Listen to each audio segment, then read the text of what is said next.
Good evening, എല്ലാവർക്കും നമസ്കാരം. PCTA പുതുവർഷത്തെ ആദ്യത്തെ പ്രോഗ്രാമാണ്. അതുകൊണ്ട് തന്നെ ഇതൊരു ജൈത്രയാത്രയാണ് എന്ന് നമുക്ക് ഉറപ്പിക്കാം. നിങ്ങളെല്ലാവരും സ്വാഗതം ചെയ്യുന്നു.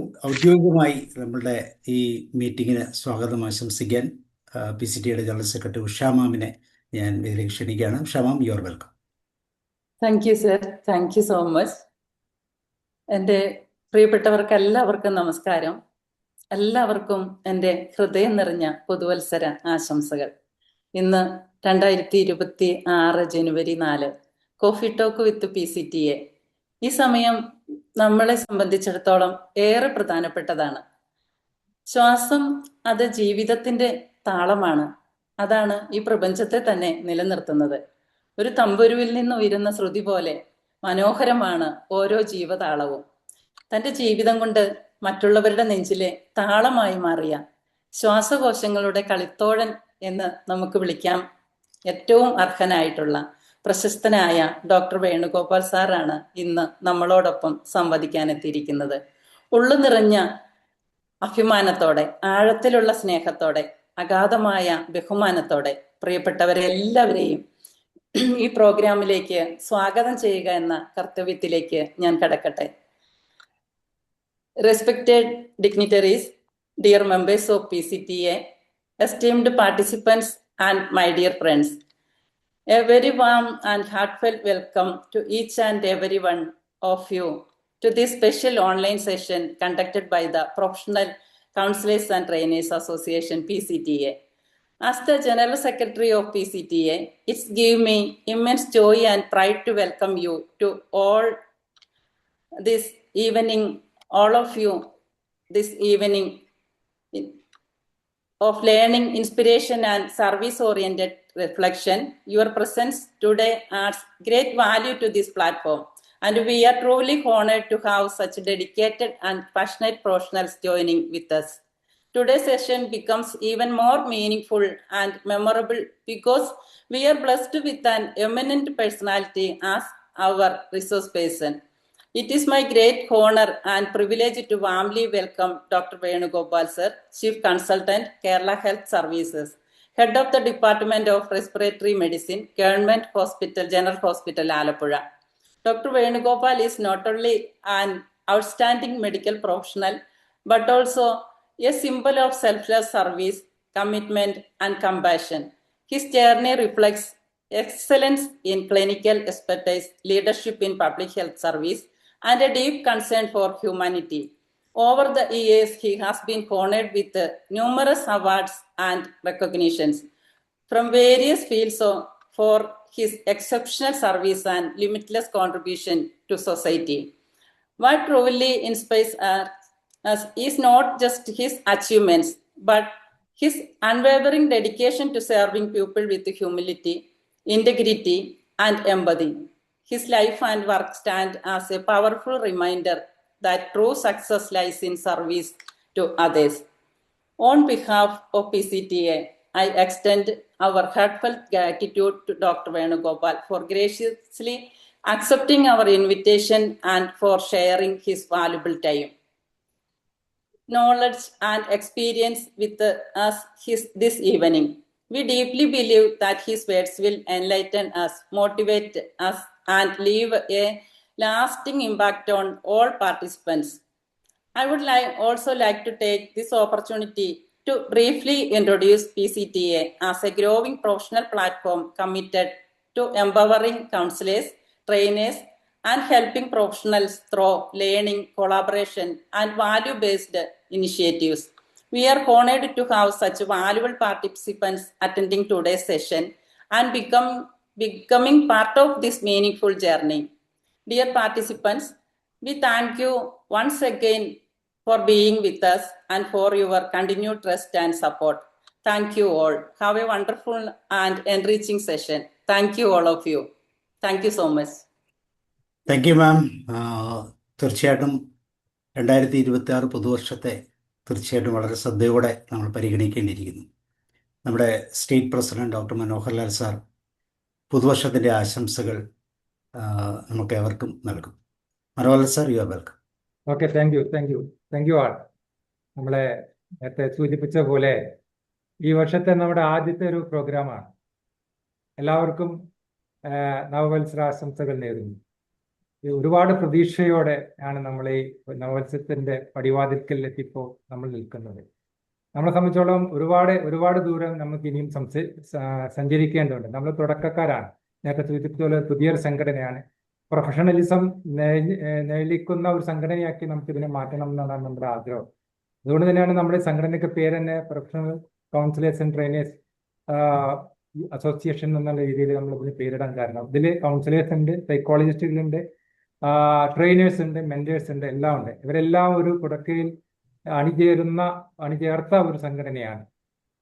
അതിന്റെ പ്രാരംഭ നിലയിൽ തന്നെ ഒരുപാട് പരിപാടികൾ നമുക്ക് സംഘടിപ്പിക്കാൻ സാധിച്ചിട്ടുണ്ട്.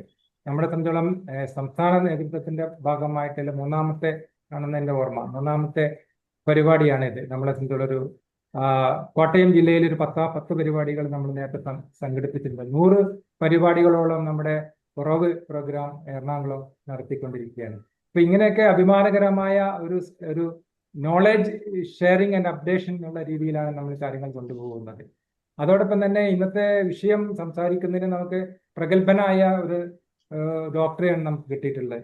വേണുഗോപാൽ സാറിനെ പറ്റി ഇവിടെ പിന്നെ ഉഷാ മാം വളരെ വിശദമായി തന്നെ ഉണ്ടായതിനാൽ ഞാൻ അതിലേക്ക് കൂടുതൽ കടക്കുന്നില്ല. നമ്മളെ സംബന്ധിച്ചോളം നമ്മുടെ സൈക്കോസൊമാറ്റിക് ഡിസീസസ് എന്നുള്ള ഒരു സബ്ജക്റ്റ് ഏറ്റവും പ്രസക്തമായ ആനുകാലിക പ്രസക്തമായ ഒരു സബ്ജക്റ്റാണ് സാറ് നമ്മുടെ മുമ്പിൽ അവതരിപ്പിക്കുന്നത്. മനസ്സ് പറയാതെ പോയാൽ ശരീരം സംസാരിക്കും എന്നുള്ള രീതിയിലാണ് നമ്മൾ ചിന്തിക്കുന്നത്. മിക്കവാറും രോഗങ്ങള് സൈക്കോസൊമാറ്റിക് ആണ് എന്നുള്ള രീതിയിലാണ് നമ്മൾ പലപ്പോഴും നമ്മൾ കൗൺസിലേഴ്സ്, സൈക്കോളജിസ്റ്റുകള് മറ്റുള്ള ആളുകളോട് പറയാറുള്ളത്. അത് നമുക്ക് തന്നെ ഒരുപാട് അനുഭവങ്ങളുണ്ട്. കാരണം ഒരുപാട് ക്ലിനിക്കൽ ടെസ്റ്റ് നടത്തി കഴിഞ്ഞാലും അവന്റെ രോഗം മാറുന്നില്ല. അങ്ങനെ പല ആളുകളെയും നമ്മുടെ മുമ്പിലേക്ക് എത്തിക്കുന്ന ഒരുപാട് അനുഭവങ്ങൾ നമ്മുടെയൊക്കെ മുന്നിലുണ്ട്.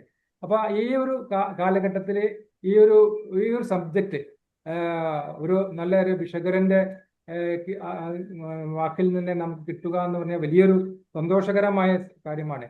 കാരണം മനസ്സും ശരീരവും വേർപെടുത്താൻ പറ്റാത്ത ബന്ധമുണ്ട് എന്നുള്ളത് ഹോളിസ്റ്റിക് അപ്രോച്ചിലേക്ക് പോയിക്കൊണ്ടിരിക്കുന്ന ഒരു കാലമാണ്. നൂറ്റാണ്ടുകളായി നമ്മുടെ ശരീരത്തിനെയും മനസ്സിനെയും വേർതിരിച്ചാണ് കാണാറുള്ളത്. പക്ഷെ ഇതെല്ലാം രണ്ടും ഒന്നിന്റെ ഒന്ന് പരസ്പര പൂരകമാണ് എന്നുള്ള രീതിയിലുള്ള ഒരു കാര്യമാണ് നമ്മുടെ കാലഘട്ടത്തിലൂടെ കടന്നു പോകുന്നത്. ഇന്നത്തെ കാലഘട്ടത്തിന്റെ ഒരു നിശബ്ദ വെല്ലുവിളിയായിട്ട് നമുക്കിത് ഏറ്റെടുക്കാം. ഈ സാഹചര്യത്തിൽ പല രോഗങ്ങളും നമ്മളെ സംബന്ധിച്ചോളം ഈ രോഗിയുടെ മാനസികമായ വേദനയിൽ നിന്ന് ഉത്ഭവിക്കപ്പെടുന്നതാണെന്നുള്ളത് നമുക്ക് അവർ പറയാതെ തന്നെ നമുക്ക് ഒപ്പിയെടുക്കാൻ പലപ്പോഴും സാധിക്കാറുണ്ട്.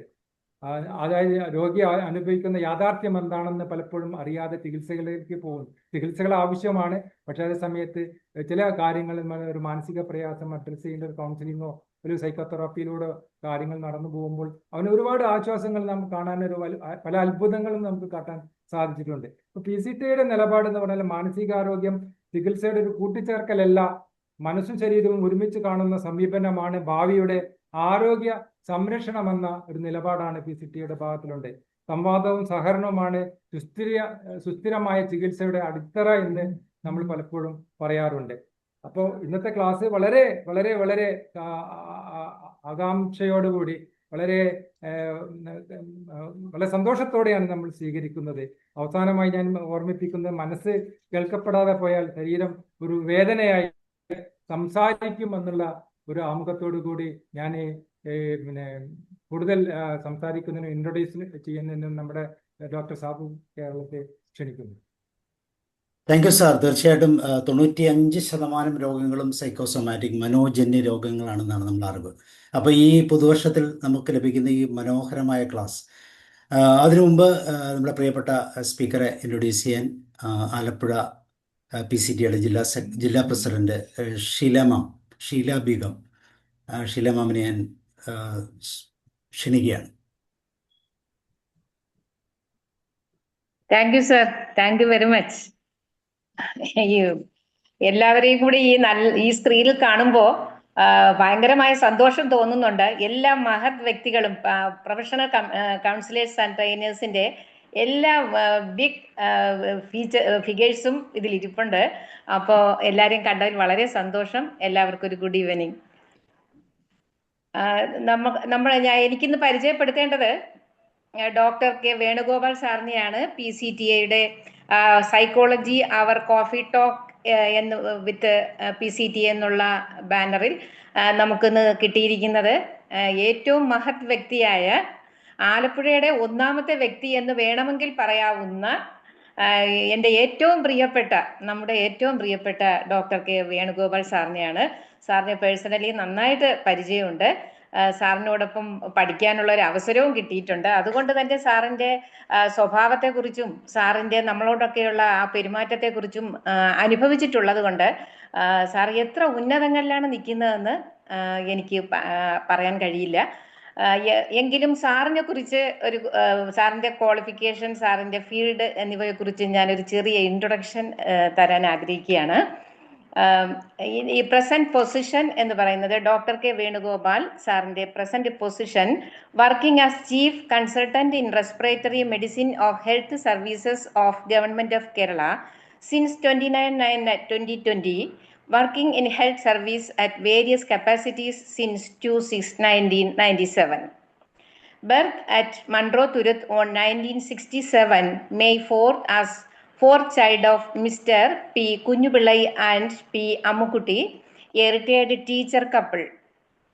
Education at Government LP School, CVK, MHS, SN College, Kollam, and MBBS from Government Medical College, Alappuzha in 1991, and PG in Respiratory Disease from Medical College, Calcutta in 1996. Diploma in National Board of New Delhi, final passed from 1997. PG DHHA and MHA in 2010 from Kerala University with a first class. Diploma in Counseling and Psychology from State Resource Center, GOI. And Venugopal sir മേടിച്ചിട്ടുള്ള അവാർഡുകളെ കുറിച്ച് പറയുകയാണെങ്കിൽ നമുക്ക് 1 hour വേണ്ടി വരും. അതിൽ നിന്ന് വളരെ കുറച്ചു മാത്രം എടുത്തുകൊണ്ട് ഒരു 3 minute എനിക്ക് പറയാൻ അവസരം തരിക. Awards and achievements: best doctor award in 2011 from government of Kerala, received from health minister, and Best Anti-Narcotic Activist in the State Award 2017, received from Chief Minister. Promising Pulmonologist in the Country Award from Union Health Minister 2018. IMA Dr. B.C. Roy National Award for Best Community Service on July 1st, 2023. Professorship Award in 2023 from IMA Headquarters.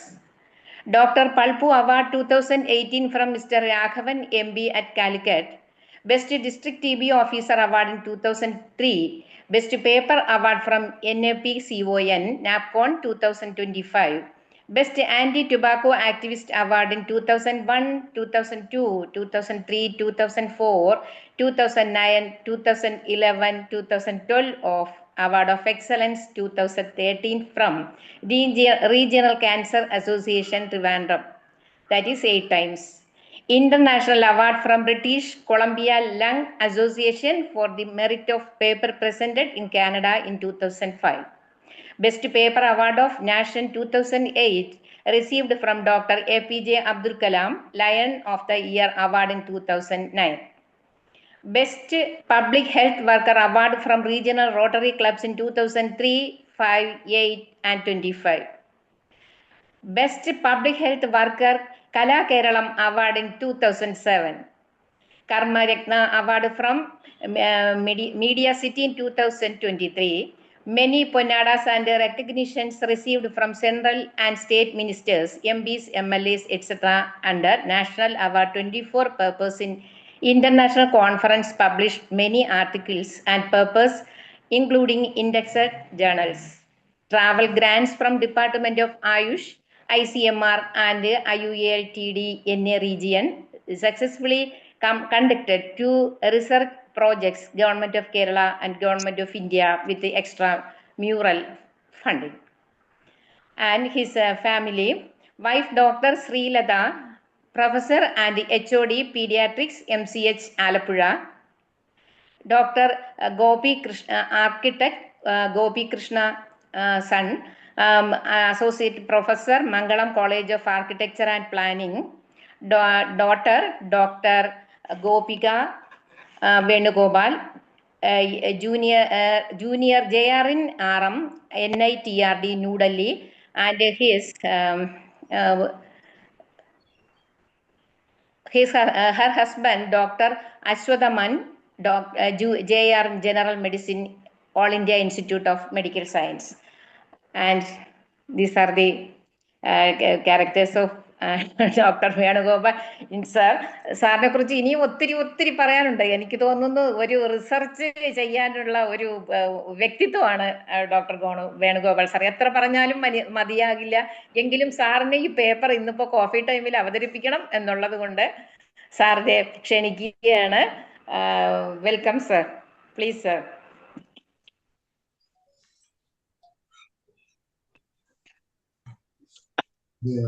Thank you all. Respected President Manohar Lal sir and Secretary, my dear friend Usha Kumari, Vice President Abdullah, and Coordinator Sabu Kerala. കേൾക്കുന്നുണ്ടോ പറയുന്നത്? കേൾക്കാം. Okay. വലിയൊരു വല്ലാത്ത introduction ആയിപ്പോയി. ഇത്രയും സമയം വെറുതെ കളഞ്ഞതിൽ എനിക്ക് വലിയ ദുഃഖമുണ്ട്. സാധാരണ നമ്മൾ ഈ ബയോഡാറ്റ എടുത്ത് കൊടുക്കുമ്പോൾ അവരൊന്ന് എഡിറ്റ് ചെയ്താണ് ഇടുന്നത്. ഇതുപോലെ ബയോഡാറ്റ റീഡിങ് ഞാൻ ഇതുവരെ ഒരു സ്പീച്ചിലും പോയി കേട്ടിട്ടില്ല.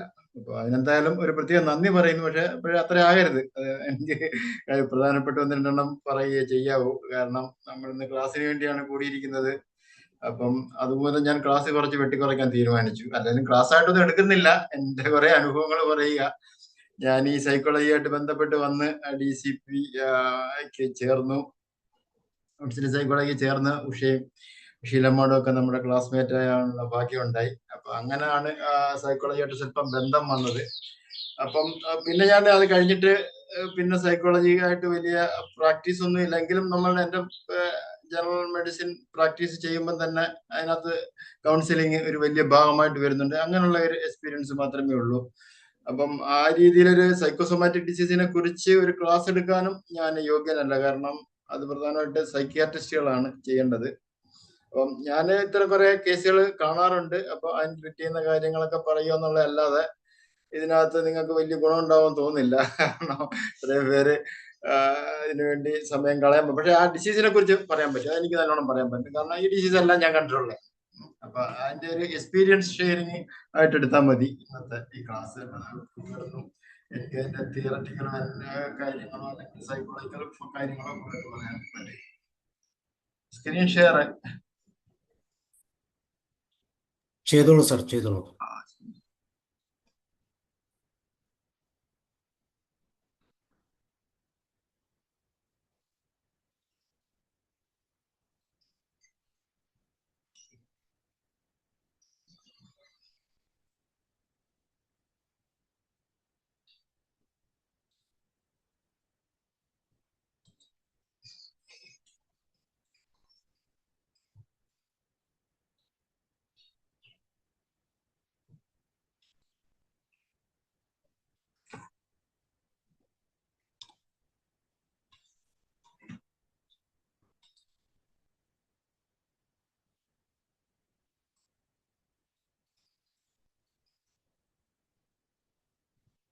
ഓക്കെ, കാണുന്നുണ്ടല്ലോ?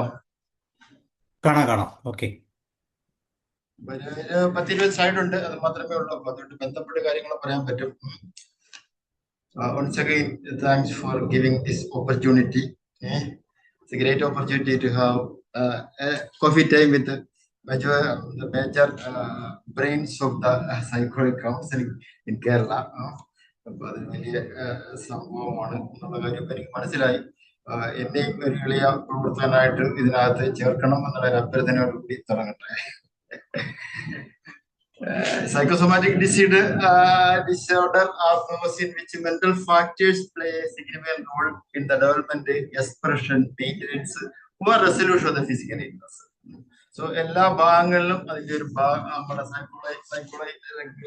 സൈക്കോളജിക്കൽ ഫാക്ടർ ഉള്ള ഡിസീസസ് ആണ്. അല്ലെങ്കിൽ അതിന്റെ ഇനിഷ്യേഷൻ മാത്രമല്ല, അതിന്റെ എക്സ്പ്രഷനകത്ത് പ്രസന്റേഷനകത്ത് വരാം, മെയിൻ്റനൻസ് ഒത്തിരി നാൾ നിൽക്കുന്ന കാലത്തും എല്ലാം ഈ സൈക്കോളജിക്കൽ ഫാക്ടേഴ്സ് ഉണ്ട്. സോ നമ്മുടെ ഇന്റർവെൻഷൻ വന്നു കഴിഞ്ഞാൽ ഏത് ഭാഗത്ത് വെച്ചും ഇതിനെ നമുക്ക് ഇന്റർവെൻ ചെയ്യാൻ പറ്റും എന്നുള്ള ഒരു കാര്യമാണ് അതിന്റെ പ്രശ്നത്തിൽ പറയാനുള്ളത്.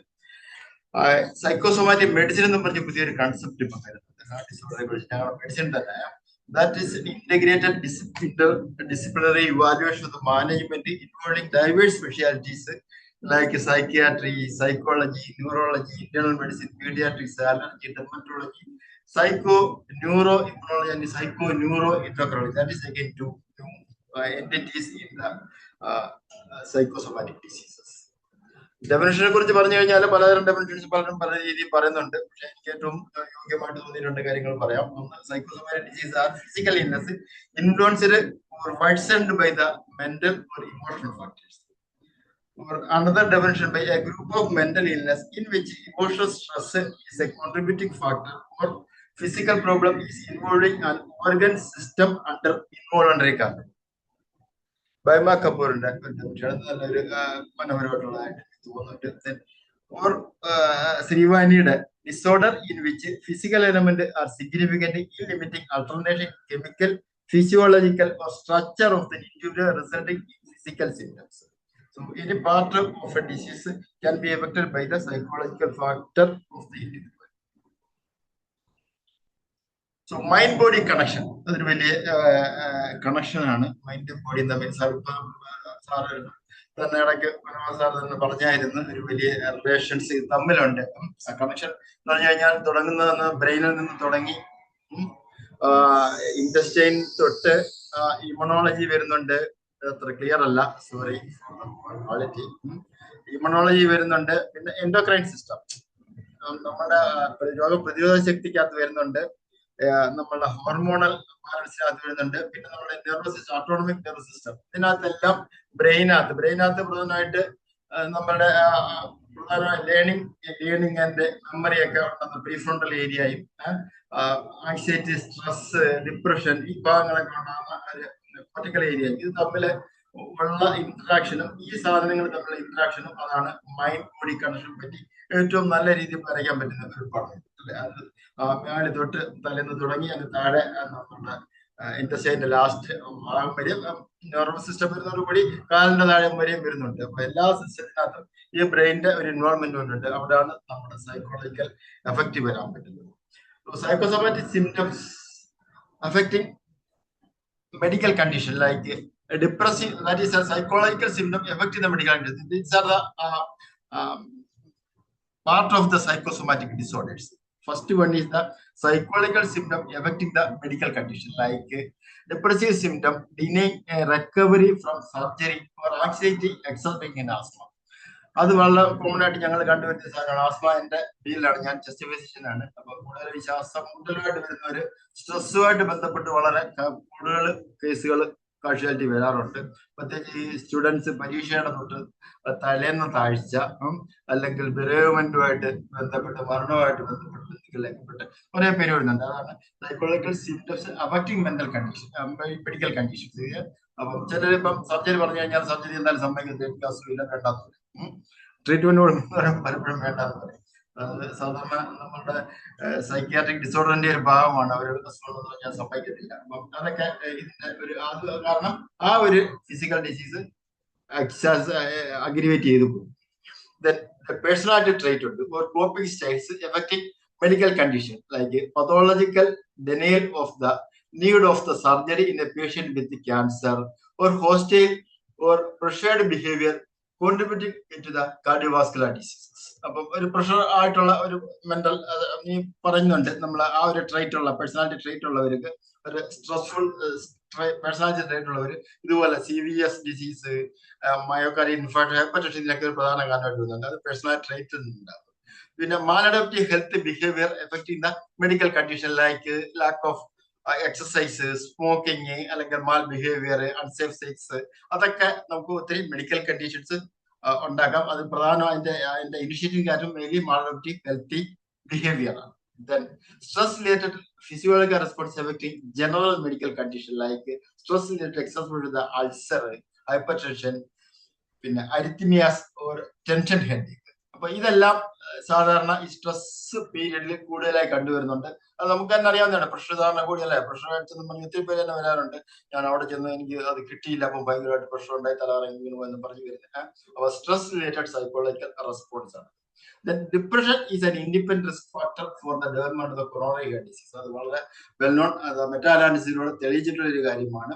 ഡിപ്രഷൻ ഇത് ട്രീറ്റഡ് ഫോർ ഡയഗ്നോസ്ഡ് അൺഡയഗ്നോസ്ഡ് CVSന്റെ എല്ലാ ഡിസീസും കൂടുതലായിട്ട്, പ്രത്യേകിച്ച് കൊറോണറി ആർട്ടറി ഡിസീസ് എന്നുള്ള ഹാർട്ട് അറ്റാക്ക്, അതായത് പ്രധാനമായിട്ട് വരുന്ന ഡിപ്രഷൻ മൂലം ഉണ്ടാകുന്ന സ്പാസം കൊണ്ട് കാർഡിയാക് ആർട്ടറീസ് ചുരുങ്ങുകയും അതുമൂലമാണ് പലപ്പോഴും ഹാർട്ട് അറ്റാക്ക് അല്ലെങ്കിൽ മയോകാർഡിയൽ ഇൻഫാക്ഷൻ ഉണ്ടാകുന്നത്.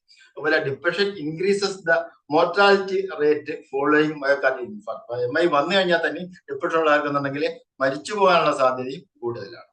So aetiology of this psychosomatic disease are mainly chronic stress ആണ്. ഒരു അക്യൂട്ട് സ്ട്രെസ് വളരെ കുറവായിരിക്കും, നമ്മൾ സ്ഥായിയായിട്ടിരിക്കുന്നതാണ്. Then anxiety depression very well known factor ആണ്. ദെൻ പേഴ്സണാലിറ്റി ട്രേറ്റ് നമ്മളിപ്പം പറഞ്ഞു. ദെൻ ഇമോഷണൽ കോൺഫ്ലിക്റ്റുകൾ വരുമ്പോഴും ഇതേ പ്രശ്നങ്ങൾ തന്നെയാണ് നമുക്ക് അഗ്രിവേറ്റ് ചെയ്ത് ഫിസിക്കൽ ഡിസീസ് ഉണ്ടാകുന്നത്. സോ എത്തിയോളജിയെ കുറിച്ച് അല്പം ഡീറ്റെയിൽ ആയിട്ട് പറഞ്ഞു കഴിഞ്ഞാൽ, some peoples are more emotionally and physiologically sensitive to stress. അറിയാമല്ലോ, ചിലർക്ക് ഒരു വലിയ സെൻസിറ്റീവ് ആണ്. നമ്മൾ സാധാരണ പറയാറുണ്ട് അല്ലെ, ഇച്ചിരി കേട്ട് കഴിഞ്ഞാൽ ഉടനെ കരയുന്നവര്, ഇപ്പൊ വാൾനറബിലിറ്റി അങ്ങനെയുള്ളവര്. അപ്പൊ they may more likely to have psychological disorders.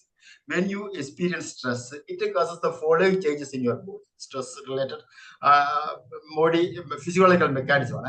There is a shift from the autonomic nervous system balance from parasympathetic to sympathetic control.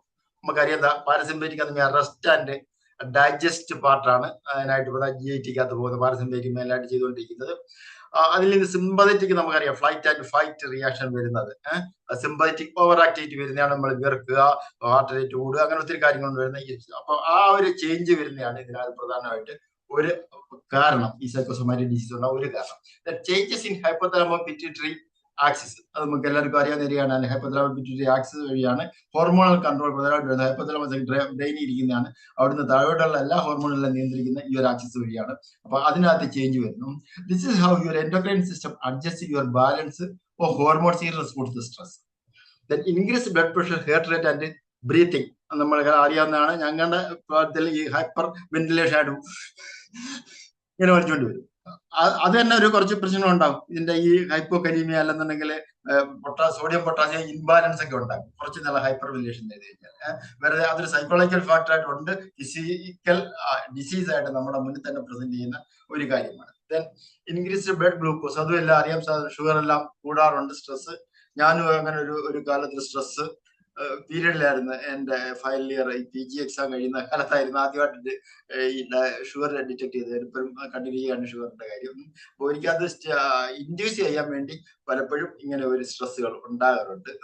Then inflammation, അത് നമ്മൾ കാര്യമായിട്ട് ഇനി പറയുന്നുണ്ട്. ഇൻഫ്ലമേഷൻ ആണ് ഇതിന്റെ ഒരു പ്രധാന പ്രിക്യൂസർ ആയിട്ട്, എല്ലാ ഡിസീസിനും പ്രിക്യൂസർ ആയിട്ടുള്ളത്. Then decreased body regeneration. അപ്പം അതാണ് നമ്മുടെ പ്രായമാകുന്ന പ്രധാന കാര്യമാണ്, റീജനറേറ്റിംഗ് കപ്പാസിറ്റി ഇല്ല എന്നത്. അപ്പം അതും ഇതിന്റെ ഈ നമ്മളെ സ്ട്രെസ്സുകൾ ഒരു കാരണമാണ്. അപ്പം ഈ കൂടുതൽ പ്രായത്വം സ്ട്രെസ് കൂടുതലുള്ളവർക്ക് കൂടുതൽ പ്രായമായിട്ട് നേരത്തെ പ്രായത്വം വന്നേക്കെ നമ്മുടെ അനുഭവത്തിൽ നിന്നുള്ളതാണ്. അപ്പോൾ അതിനൊക്കെ ഒരു ബേസിക് ഫിസിയോളജിക്കൽ കോസ് ഉണ്ടെന്നുള്ള കാര്യം മനസ്സിലാക്കുക. Then changes in digestive activity. Majority of the GIT symptoms are psychologically backed ആണ്. അതായത് അതിന്റെ 50% ഓഫ് GIT സിംറ്റംസ്, അബ്ഡോനുമായിട്ട് ബന്ധപ്പെട്ട 50% അസുഖങ്ങളും ഒരു സൈക്കോളജിക്കൽ ആണ് പ്രധാന inducing factor. Then decreased blood flow to your prefrontal cortex. Prefrontal cortex ആണ് നമ്മുടെ തിങ്കിങ് എല്ലാം നടത്തുന്നത്. This part of your brain is responsible for the executive functioning like focus, impulse control and emotional regulation. അപ്പൊ അവിടെ blood supply കുറഞ്ഞു കഴിഞ്ഞാൽ തീർച്ചയായിട്ടും അതെല്ലാ ഭാഗങ്ങളെയും നമ്മളെ അഫക്ട് ചെയ്യുന്നതാണ്. Then most people can physiologically and mentally tolerate brief episodes of this stress ഉണ്ടാകാം. അത് severe stress causes wear and tear of your body and mind if you are naturally more reactive to stress. ചിലർ മാത്രമേ ഇത് stress ശരീരത്തിന് ഇയക്കുന്നുള്ളൂ അല്ലെ, ചിലർക്ക് immune ആണ്. അപ്പം അത് നമുക്ക് മനസ്സിലാക്കാൻ കഴിയും. അതിനും ഫിസിയോളജിക്കൽ ബേസിസ് ഉണ്ട്. These body changes happens frequently and last longer than they should damage body systems. The researchers think many factors like person more vulnerable to psychosomatic disorders and the effect of stress including genetic factors ഇതിനകത്തുണ്ട് അല്ലെ. അത് നമുക്ക് അറിയാവുന്നതാണ്. Genetic ഒരു പ്രീഡിസ്പോസിംഗ് factor പല അസുഖങ്ങളും ഞങ്ങൾ അല്ലാതെ ഈ സൈക്കോസോമാറ്റിക് ഡിസീസ് അല്ലാത്ത പോലും ഒത്തിരി ഡിസീസുകളുടെ ഒരു പ്രധാന പ്രോസസ് എന്ന് പറയുന്നത് ജനറ്റിക് പ്രീഡിസ്പോസിഷൻ ആണ്. പാരമ്പര്യമായിട്ടുണ്ടെന്നുണ്ടെങ്കിൽ ഇപ്പൊ ആസ്മ തന്നെ അച്ഛനും അമ്മയ്ക്കും ഉണ്ടെന്നുണ്ടെങ്കിൽ മക്കൾക്ക് വരാനുള്ള സാധ്യത കൂടുതൽ. അത് ഇതിനും പ്രീഡിസ്പോസിഷൻ ടു ദ സൈക്കോസോമാറ്റിക് ഡിസീസും അങ്ങനെ ഒരു ജനറ്റിക് ഫാക്ടേഴ്സ് പ്രധാനമായിട്ടുണ്ട്. നമ്മൾ ഇനി പറയാൻ പോകുന്ന അസുഖങ്ങൾക്കൊക്കെ ആ കാര്യങ്ങൾ നമ്മൾ അനലൈസ് ചെയ്തെടുക്കണം. മറ്റേ നിങ്ങളുടെ അച്ഛനോ അമ്മയ്ക്കോ അല്ലെങ്കിൽ അടുത്ത ബന്ധുക്കോ ഉണ്ടോ എന്ന് ചോദിക്കുന്ന കാര്യം. പേഴ്സണാലിറ്റി ട്രേറ്റ് അത് എന്നേക്കാൾ കൂടുതൽ നിങ്ങൾക്കാണ് അറിയാവുന്നത്. അപ്പോൾ അത് ഓരോന്നും ഡിസീസ് അതും കുറച്ച് കാര്യങ്ങൾ ഞാൻ പറഞ്ഞു തരാം. എൻവയോൺമെന്റൽ ആൻഡ് ബയോളജിക്കൽ ഫാക്ടേഴ്സ്. അപ്പൊ അത് ഒരു എല്ലാ ഡിസീസിന്റെയും മോഡിഫൈങ് ഫാക്ടേഴ്സ് എൻവയോൺമെന്റിലാണ്. എൻവയോൺമെന്റ് നമ്മൾ എക്സസൈസ് ചെയ്ത് എൻവയോൺമെന്റ് ചേഞ്ച് ചെയ്താണ് അതിന്റെ പലതും ഇല്ലാതാക്കുന്നത്. ബയോളജിക്കൽ ഫാക്ടേഴ്സും വളരെ പ്രധാനപ്പെട്ടതാണ്. Age, then stress, hypothalamus pituitary axis activation, then hormonal and immune changes. അത് രണ്ടും നമ്മൾ പറഞ്ഞു. അത് ഒന്നുകൂടെ പറയും. then organ dysfunction disease ആയി മാറും. then psychosomatic disorders, the course of the many physical disorders is modified by stress. അത് പറഞ്ഞ കാര്യങ്ങളാണ്. diagnosing comorbidities, clinical depression, anxiety disorders and appropriately treating them might be essential for the controlling the physical symptoms in these disorders. അപ്പോൾ ഈ disorders മാത്രം treat ചെയ്തിട്ട് കാര്യമില്ല. അതോടൊപ്പം തന്നെ അതിനോട് അക്കമ്പനിങ് അല്ലെങ്കിൽ കോമോർബിഡിറ്റി എന്ന് പറയാവുന്ന സൈക്കോളജിക്കൽ ഡിസബിലിറ്റി അല്ലെങ്കിൽ ഡിസോർഡർ ട്രീറ്റ് ചെയ്യാതെ ഒരിക്കലും ഫിസിക്കൽ ഡിസീസ് കൺട്രോൾ ചെയ്യാൻ പറ്റത്തില്ല. സൈക്കോ ന്യൂറോ ഇമ്മ്യൂണോളജി ന്യൂർ ടേമാണ്. പ്രോ ഇൻഫ്ലമേറ്ററി സൈറ്റോകൈൻ, ഇൻഫ്ലമേഷനെ കുറിച്ച് പറഞ്ഞ് ഇൻഫ്ലമേഷൻ എല്ലാം കൂട്ടുന്നുണ്ട്. Are related to the psychiatric disorders like depression, mania, BPD, as well as autoimmune hypersensitivity and chronic infections. അപ്പൊ ഇതിനകത്തെല്ലാം ഈ ഇൻഫ്ലമേഷൻ ആണ് ഇതിന്റെയൊക്കെ. ഈ ഡിസീസ് നമുക്ക് സിവിയറിറ്റി അല്ലെങ്കിൽ നമുക്ക് ഇൽ എഫക്ട് ഉണ്ടാക്കുന്ന എല്ലാം ഇൻഫ്ലമേഷൻ കൊണ്ടാണ്. അപ്പൊ അതെല്ലാം മാനിപ്പുലേറ്റ് ചെയ്യാൻ അല്ലെന്നുണ്ടെങ്കിൽ ഒന്ന് അഗ്രിവേറ്റ് ചെയ്യാനൊക്കെ ഇതുപോലെ സ്ട്രെസ്സുകൾക്ക് കഴിയും. Then chronic secretion of the stress hormones like glucocorticoids and catecholamines. Stress ഉണ്ടാകുമ്പോൾ പറയുന്ന ഫ്ലൈറ്റ് ഫൈറ്റ് ഹോർമോൺസ് ആണ് catecholamines. may reduce effect of the neurotransmitters including serotonin. serotonin നമ്മൾ പഠിച്ച കാര്യങ്ങളാണ് അല്ലെ. serotonin അതുപോലെ നോറെപ്പിനെഫ്രിൻ ആൻഡ് ഡോപ്പമിൻ. ഡോപ്പമീനൊക്കെ ഒരു റിവാർഡിംഗ് ഹോർമോൺ ആണ് നോറെപ്പിനെഫ്രിൻ. ആൻഡ് serotonin മെയിൻലി ഒരു മൂഡ് സ്റ്റെബിലൈസിങ് സാധനമാണ്. അത് കുറഞ്ഞു കഴിഞ്ഞാൽ ഡിപ്രഷൻ, അത് കൂടി കഴിഞ്ഞ് കഴിഞ്ഞാൽ മനി, അങ്ങനെ പോകുന്ന കാര്യങ്ങൾ. then other receptors in the brains thereby leading to a dysregulation of the neurohormones. Hormone വഴി ഇത്തരം നെർവ് വഴി ഇത്തരം ഹോർമോൺസ് ആൾട്ടർനേഷൻ വന്ന് ഡിസീസ് ഉണ്ടാകുന്ന കാര്യം ആണ് സൈക്കോ ന്യൂറോ ഇമ്മ്യൂണോളജിക്കകത്ത്. hypothalamus pituitary axis again psycho hormonal ആണ്. the body primary stress managing system is HB axis. അപ്പം നമുക്ക് സ്ട്രെസ് വന്നു കഴിഞ്ഞാൽ അല്ലെങ്കിൽ ഫിയർ വന്നു കഴിഞ്ഞാൽ ഫ്ലൈറ്റ് വന്നു കഴിഞ്ഞാലൊക്കെ ഇതാണ് ആക്ടിവേറ്റ് ചെയ്യുന്നത്. HB axis respond to the physical and mental challenges to maintain homeostasis in part by controlling the body's cortisol level. അറിയാലോ, കോർട്ടിസോൾ കൂടുമ്പോഴാണ് സ്റ്റീറോയിഡ് എന്ന് പറയുന്ന സാധനം കോർട്ടിസോൾ. നമ്മൾ സ്റ്റീറോയിഡ് കുത്തുന്നതിനെ കുറിച്ച് എല്ലാവരും ഭയത്തോടെ പറയുന്നത് സ്റ്റീറോയിഡ് ആണ്. അപ്പം അത് ചെന്ന് കഴിഞ്ഞാൽ ഇത്ര ചേഞ്ചസ് ആണ് ബോഡിക്കകത്ത് ഉണ്ടാകുന്നത്. അത് സൈക്കോളജിക്കൽ ചേഞ്ചസും ഒരു പ്രധാനപ്പെട്ട കാര്യം മനസ്സിലാക്കണം. Dysregulation of the HB axis is implicated in numerous stress related diseases with evidence from the meta analysis indicating that different types of duration of the stressors and unique genetic makeup shape the HBR response.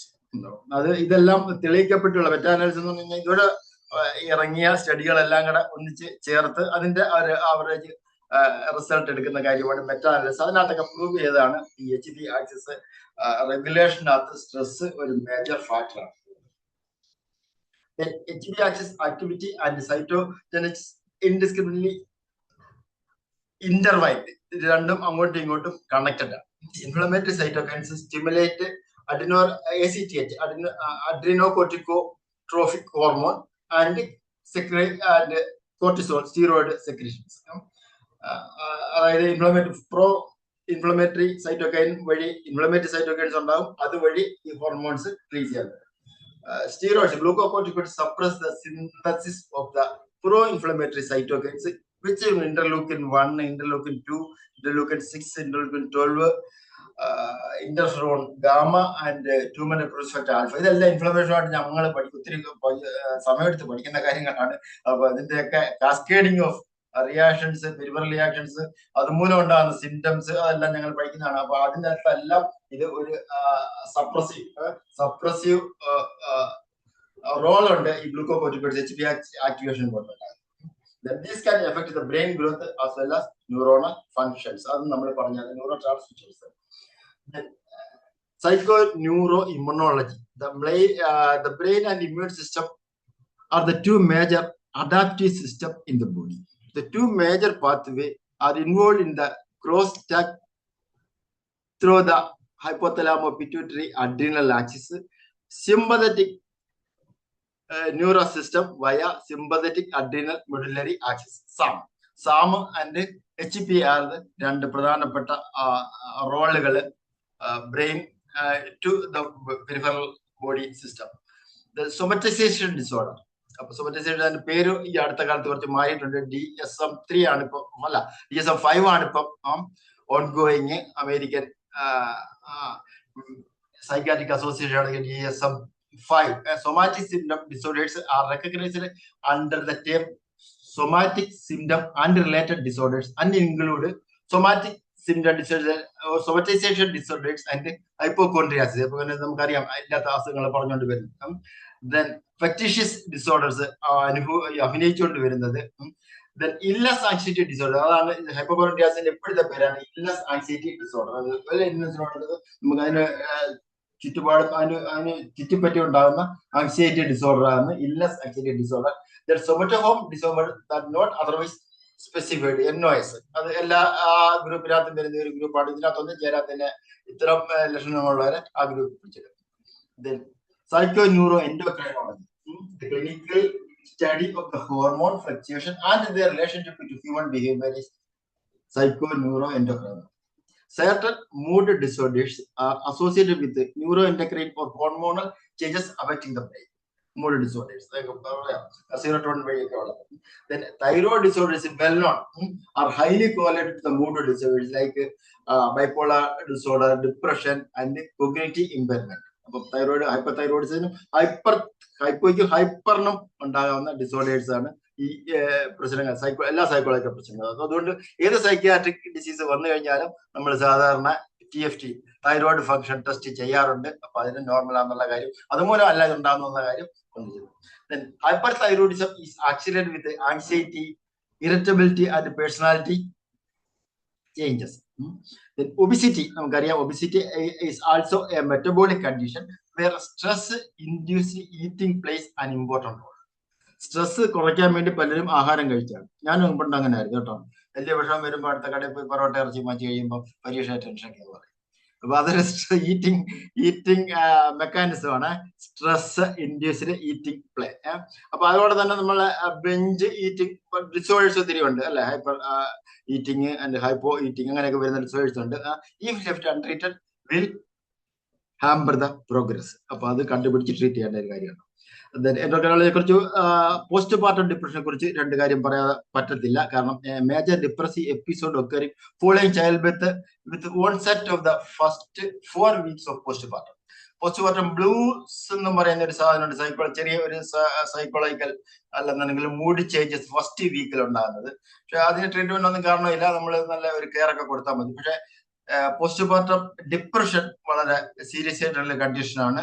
കാരണം അതിന് care കൊടുത്തില്ലെന്നുണ്ടെങ്കിൽ മിക്കവാറും അമ്മയെ നഷ്ടപ്പെടാതെ, അതായത് admit ചെയ്ത് കഴിഞ്ഞാൽ admit ചെയ്യേണ്ട ഒരു കണ്ടീഷനാണ് post partum depression.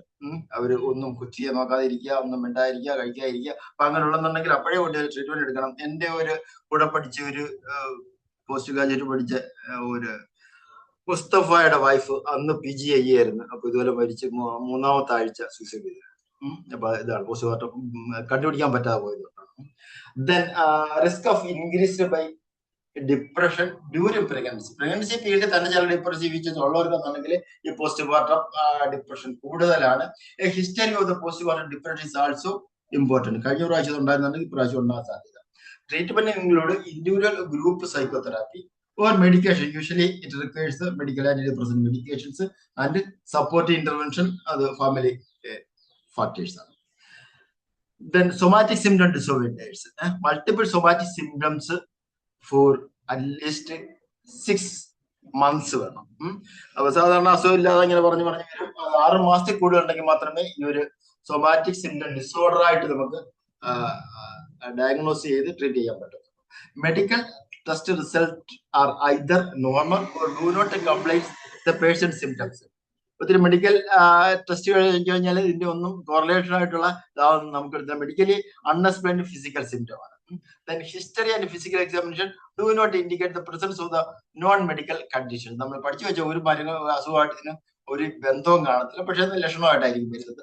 Patient was also excessively worried about the symptoms and this worry must be judged to be out of proportion for the severity of the physical complaints themselves. ഒരു പറയുന്നതിനേക്കാൾ കൂടുതലായിരിക്കും അതിനെക്കുറിച്ചുള്ള വിഷമത്തിൽ നിന്നായിരിക്കും പ്രധാനമായിട്ട് അതിന്റെ പ്രശ്നങ്ങൾ ഉണ്ടാകാൻ പോകുന്നത്. Then presence of a significant psychological stressor നമുക്ക് കണ്ടുപിടിക്കാൻ പറ്റും, സൈക്കോളജിസ്റ്റ് കണ്ടുപിടിക്കാൻ പറ്റും അവരെ എന്താണ് ഇതിന്റെ ഒരു initiative factor. Then somatization disorder again അതായത് somatization disorder അത് വരുന്നത് കൺവേർഷൻ ഡിസോർഡർ വേറെ രോഗമായിട്ട് അഭിനയിച്ച് വരിക. സൊമറ്റൈസേഷൻ ഡിസോർഡർ അസുഖം തന്നെ ലക്ഷണങ്ങളായിട്ട് വരിക. ഹൈപ്പോകോൺഡ്രിയാറ്റിസ് ഇല്ലാത്ത രോഗങ്ങളെ കുറിച്ച് പറഞ്ഞു വരിക. ദെൻ ബോഡി ഡിസ്മോർഫിക് ഡിസോർഡർ, അതും എന്റെ ഈ ഒരു അവയവം കൊള്ളാത്തോണ്ട് ഞാൻ പുറത്തോട്ട് പോകുന്നില്ലെന്നും പറഞ്ഞു, എന്റെ മൂക്ക് അത്ര ഭംഗിയില്ലാത്തോണ്ട് ഞാൻ പുറത്തോട്ട് പോകുന്നില്ലെന്നും പറഞ്ഞു കുറെ പേര് ഇരിക്കുന്നവർ. അങ്ങനെ ഒരു ബോഡി ഡിസ്ഫോർമിറ്റി എന്ന് അവർക്ക് ഒരു ഫീലിംഗ് ഉണ്ടായി. പിന്നെ എത്രയൊക്കെ പറഞ്ഞാലും അവർക്ക് മനസ്സിലാകത്തില്ല. പെയിൻ ഡിസോർഡർ അതും വളരെ സിവിയർ ആണ്. Back Ek pain, lower backache is a very well known factor. Then headache, stress headache, നല്ല well known factors ആണ്. Then undeveloped somatic symptom disorders ഏതാണെന്ന് പറയാൻ പറ്റാത്ത ഒത്തിരി അസുഖങ്ങളായിട്ട് വരാം. Then symptom disproportionate to the findings, recurrent complaint, associated anxiety and depression are the major clinical features indicating the diagnosis. The treatment പാർട്ടിലേക്ക് പോയി കഴിഞ്ഞാൽ പ്രധാനമായിട്ട് സൈക്കോതെറാപ്പി, മോർ സ്പെസിഫിക്കലി CBT-ക്കകത്ത് എന്തൊക്കെ ചെയ്യാൻ പറ്റും? CBT can help in following ways like learn to reduce the stress. Stress കുറയ്ക്കാൻ പറ്റുന്ന ഒത്തിരി കാര്യങ്ങൾ നമ്മൾ CBT-ക്കകത്ത് പഠിക്കുന്നുണ്ട്. Learn to cope with the physical symptoms. Physical സിംറ്റമായിട്ട് എങ്ങനെ ഉള്ള അസുഖമായിട്ട് പോകാൻ വേണ്ടിയുള്ള അവർക്ക് എക്വിപ്പ് ചെയ്ത് കൊടുക്കുക. Learn to deal with the depression and other psychological issues. Improve quality of life, അതാണ് പ്രധാന ഇമ്പോർട്ടൻറ്റ്. ക്വാളിറ്റി നമ്മുടെ CBT കൊണ്ട് ഏറ്റവും പ്രധാനമായിട്ട് കിട്ടുന്നത് ക്വാളിറ്റി ഓഫ് ലൈഫ് കൂടി അവർക്ക് നോർമൽ ലൈഫ് ലീഡ് ചെയ്യാൻ പറ്റുക. ദെൻ റെഡ്യൂസ് പ്രീ ഓക്യുപ്പേഷൻ വിത്ത് സിംറ്റംസ്, അത് പലപ്പോഴും ഒരു അതുമായിട്ടാണ് നമ്മൾ ഇങ്ങോട്ട് ഇറങ്ങി വരുന്നത്. അത് കുറയ്ക്കാൻ വേണ്ടി ഈ ഒരേ മാർഗം CBT മാത്രമാണ്. Then brief psychodiagnostic interpersonal psychotherapy PIT for patient with multi somatoform disorder. അപ്പൊ ഒത്തിരി പ്രശ്നങ്ങളുമായിട്ട് വരുന്നവർക്ക് ഇതുപോലെ ഒരു ഗ്രൂപ്പ് സൈക്കോഡൈനാമിക് ഇന്റർപേഴ്സണൽ സൈക്കോതെറാപ്പി കൊണ്ട് കുറച്ച് നല്ല ഗുണങ്ങൾ ചെയ്തു. Then antidepressant medication, definitely medication has got a role. എന്റെ ഒരു വ്യൂ വെച്ച് പറയാന്നുണ്ടെങ്കിൽ ഏകദേശം ഹാഫ് ആണ്. ഹാഫ് സൈക്കോതെറാപ്പി ഹാഫ് മെഡിക്കേഷനും വേണം ഈ ഒരു സിവിയർ ഫോമായിട്ട് വരുമ്പോൾ. Then diagnosis mainly comprehensive medical evaluation നടത്താം. എന്തായാലും ടെസ്റ്റുകളെല്ലാം ചെയ്ത് നോക്കണം. ബാക്കി യഥാർത്ഥ ഡിസോർഡേഴ്സ് അല്ലാന്ന് കാരണം ഡീറ്റെയിൽഡ് പേഷ്യന്റ് ഹിസ്റ്ററി, അതിനകത്ത് ഒത്തിരി കാര്യങ്ങൾ നമുക്ക് ഒരു പക്ഷെ കണ്ടുപിടിക്കാൻ പറ്റും. അതിற்கு സമയം കിട്ടുന്ന മിക്കവാറും സൈക്കോളജി ആയിരിക്കും അവർ കണ്ടുപിടിക്കാൻ പറ്റും. Psychological and social histories focusing on the past trauma. ഈ കൺവേർഷൻ റിയാക്ഷൻ ഒക്കെ പലപ്പോഴും ഒരു ചൈൽഡ്ഹുഡ് ട്രോമ ഇൻഡ്യൂസിങ് ഫാക്ടർ കാണും. ദെൻ സൈക്കോളജിക്കൽ അസസ്മെന്റ് അതെന്തായാലും നടത്തിയിരിക്കണം. നമ്മൾക്ക് അവൈലബിൾ ടൂൾസ് എല്ലാം ഒരു അസസ്മെന്റ് നടത്തും. DSM-5 ക്രൈറ്റീരിയൻ ആപ്ലിക്കേഷൻ ഇതിനകത്തോട്ട് ഇവരെ ഇതിനകത്ത് ചേർക്കാൻ പറ്റും എന്നുള്ള കാര്യം ഒന്ന് ആലോചിച്ച് അപ്പൊ ഡയഗ്നോസിന്റെ അതിലേക്ക് നമ്മൾ എത്തുകയാണ്. Observers of the symptom pattern അതും വളരെ പ്രധാനപ്പെട്ടതാണ്. ഈ മൾട്ടി ഫാക്ടോറിയൽ അല്ല മൾട്ടി സിസ്റ്റമിക് ഡിസോർഡേഴ്സ് നമ്മൾ മുമ്പ് പറഞ്ഞായിരുന്നു. അപ്പം അത് ആ പാറ്റേൺ കണ്ടു കഴിഞ്ഞാൽ ഒന്നിനുമായിട്ടും മറ്റൊന്നും കോറിലേറ്റ് ചെയ്യാത്ത രീതിയിലുള്ള കാര്യങ്ങൾ നമുക്ക് മനസ്സിലാക്കാൻ പറ്റും. ദെൻ മൾട്ടി ഡിസിപ്ലിനറി കൊലാബറേഷൻ, അതാണ് നമ്മൾ ആദ്യം പറഞ്ഞ സൈക്കോ സോമാറ്റിക് മെഡിസിൻ എന്നതിലേക്ക് പോകുന്നത്. എല്ലാ ഗ്രൂപ്പുകളുടെയും ഒരു ഹെൽപ്പ് ഇല്ലാതെ നമുക്ക് ഇതിന്റെ മാനേജ്മെന്റ് കംപ്ലീറ്റ് ആകത്തില്ല. Then patient education, stress management, psychotherapy, pharmacotherapy പറഞ്ഞ കാര്യങ്ങൾ ഒന്നുകൂടെ പറഞ്ഞത് മാത്രമേ ഉള്ളൂ. ദെൻ കോമൺ സൈക്കോസോമാറ്റിക് ഡിസോർഡേഴ്സ് കുറിച്ച് ഒന്ന് പറഞ്ഞുകൊണ്ട് നമ്മൾ അവസാനിപ്പിക്കുകയാണ്. സാധാരണ കണ്ടുവരുന്ന അസുഖങ്ങൾ ബ്രോങ്കൽ ആസ്മ. ആസ്മയ്ക്കകത്ത് ഒരു 50% ഈ സൈക്കോളജിക്കൽ, 25% ഇതിന്റെ കാരണം തന്നെ ഈ സ്ട്രെസ്സസ് ആണ്, സൈക്കോളജിക്കൽ ഫാക്ടർ ആണ്. ഞാൻ പറഞ്ഞു, നമുക്ക് സ്ട്രെസ്സുമായിട്ട് ബന്ധപ്പെട്ട് ഒത്തിരി പേര് ആസ്മ കൂടി വൈകിട്ട് വരാറുണ്ട്. അങ്ങനെ കാഷ്വാലിറ്റിയിൽ രാത്രിയായിരിക്കും സ്ട്രെസ്സിന്റെ കാര്യങ്ങൾ കൂടുതൽ അവർക്ക് പ്രശ്നം ഉണ്ടാകുന്നത്. പെപ്റ്റിക് അൾസർ ഡിസീസ്, ഗാസ്ട്രിക്, അത് മുമ്പ് പറഞ്ഞായിരുന്നു. സ്റ്റീറോയിഡ്സ് ആണ് നമ്മൾ എല്ലാവരും വെറുക്കാനുള്ള ഒരു കാരണം എന്ന് കഴിഞ്ഞാൽ അത് അസിഡിറ്റി ഉണ്ടാക്കി അൾസർ ഉണ്ടാക്കുക എന്നുള്ളതാണ്. അപ്പം ഈ സ്ട്രെസ്സസ് എല്ലാം സ്റ്റീറോയിഡ് ശരീരത്തിൽ കൂട്ടുന്നുണ്ട്. അപ്പൊ അതുപോലെ പെപ്റ്റിക് അൾസർ ഡിസീസ് ഉണ്ടാകും. അതിനെ കുറിച്ച് ഒന്നുകൂടെ വിശദമായിട്ട് പറയാം. Then irritable bowel syndrome is the most common psychosomatic disease in under GIT. Then tension, headache, so many dermatitis problems. Then personality related disease നെ കുറിച്ച് പറയുമെങ്കിൽ dependency and dependence personality, asthma. Then repressed and anger personality is peptic ulcer. Then aggressive and ambitious and coronary heart disease, and compulsive and perfectionist is migraine, and self-sacrificing and inhibited personality, usually for rheumatoid arthritis or ulcerative colitis. Then bronchial asthma. Asthmatic symptoms are induced by emotional stress. Bronchial asthma is common in fear rejection, mourning emotion, or upset dependency need. അപ്പൊ ഈ factors ഉള്ളവർക്കാണ് asthma കൂടുതൽ, ഞാൻ മുമ്പ് പറഞ്ഞ പോലെ കൂടുതൽ presentation ആയിട്ട് വരുന്നത്. Peptic ulcer, stress, emotional disturbance, adrenal cortical secretion, increased acidity, progressive erosion of the mucosal wall of the oesophagus, stomach and duodenum. ഈ ആസിഡ് കൂടുതൽ വരുന്നതനുസരിച്ച് അവിടെ ആ മ്യൂക്കോസൽ വാള് ദ്രവിച്ചുകൊണ്ടിരിക്കും. ദ്രവിച്ച് വാളും തുറന്ന് പെർഫറേഷൻ വരെ, ജിജിനോ and increase inflammation and severe laceration. അപ്പൊ സാധാരണ ബ്ലഡ് ഒക്കെ ഒബിറ്റ് ചെയ്യും. ഈ മ്യൂക്കോസ തകരുന്നതനുസരിച്ച് അത് പുറത്തോട്ട് പോയി പൊട്ടിക്കഴിഞ്ഞാല് പലപ്പോഴും മിക്കവാറും തട്ടിപ്പോകാൻ സാധ്യതയുള്ള ulcer. Then cardiovascular, hypertension, coronary heart disease. The most deadly and well-known coronary heart disease is myocardial infarction. Heart attack എന്ന് പറയുന്ന സാധനം. Hypertension increase the risk of CHD, coronary heart disease, കൂട്ടും hypertension. അപ്പൊ hypertension കൂടുന്നത് നമ്മുടെ stress, psychological factor. Type A personality is found to be linked with coronary heart disease. നമ്മളെല്ലാം പഠിച്ചിട്ടുള്ള കാര്യമാണ്. ടൈപ്പ് എ പേഴ്സണാലിറ്റി എന്ന് പറഞ്ഞു കഴിഞ്ഞാൽ excessive ambition, high performance standard, persistent urgency, competitiveness and aggressiveness and hostility. അപ്പം ഇതെല്ലാം വളരെ ഭയങ്കര ഭയങ്കര മസിൽ പിടിച്ചിരിക്കുന്ന ഗ്രൂപ്പാണ് ടൈപ്പ് എ. അവർക്ക് ഈ പ്രഷർ ഹൈപ്പർ ടെൻഷൻ കൂടുതലാണ്. അതുപോലെ തന്നെ CHD, കാർഡിയോവാസ്കുലർ ഡിസോർഡർ കൂടുതലാണ്. അതും നമ്മൾ മനസ്സിലാക്കിയിരിക്കേണ്ട ഒരു കാര്യമാണ്. Then irritable bowel syndrome, ഞാൻ പറഞ്ഞു, ഏറ്റവും commonest. Stress and anxiety make the mind more aware of the spas of the column. അതായത് കോളം ചെറിയ ചെറിയ വയറ്റിന്റെ നമ്മളെ സ്റ്റിമുലസ് പോലും ഭയങ്കര സെൻസിറ്റീവ് ആയിട്ട് ഇവർ എടുക്കുകയും ഉടനെ തന്നെ നമ്മുടെ രാത്രി പോകേണ്ട അവസ്ഥ, അങ്ങനെ ഒരു പ്രശ്നമാണ് ഇറിറ്റബിൾ ബowel syndrome. ഇടയ്ക്കിടയ്ക്ക് നമ്മുടെ വാഷ്റൂമിൽ പോകേണ്ട ഒരു അവസ്ഥ എത്തുക.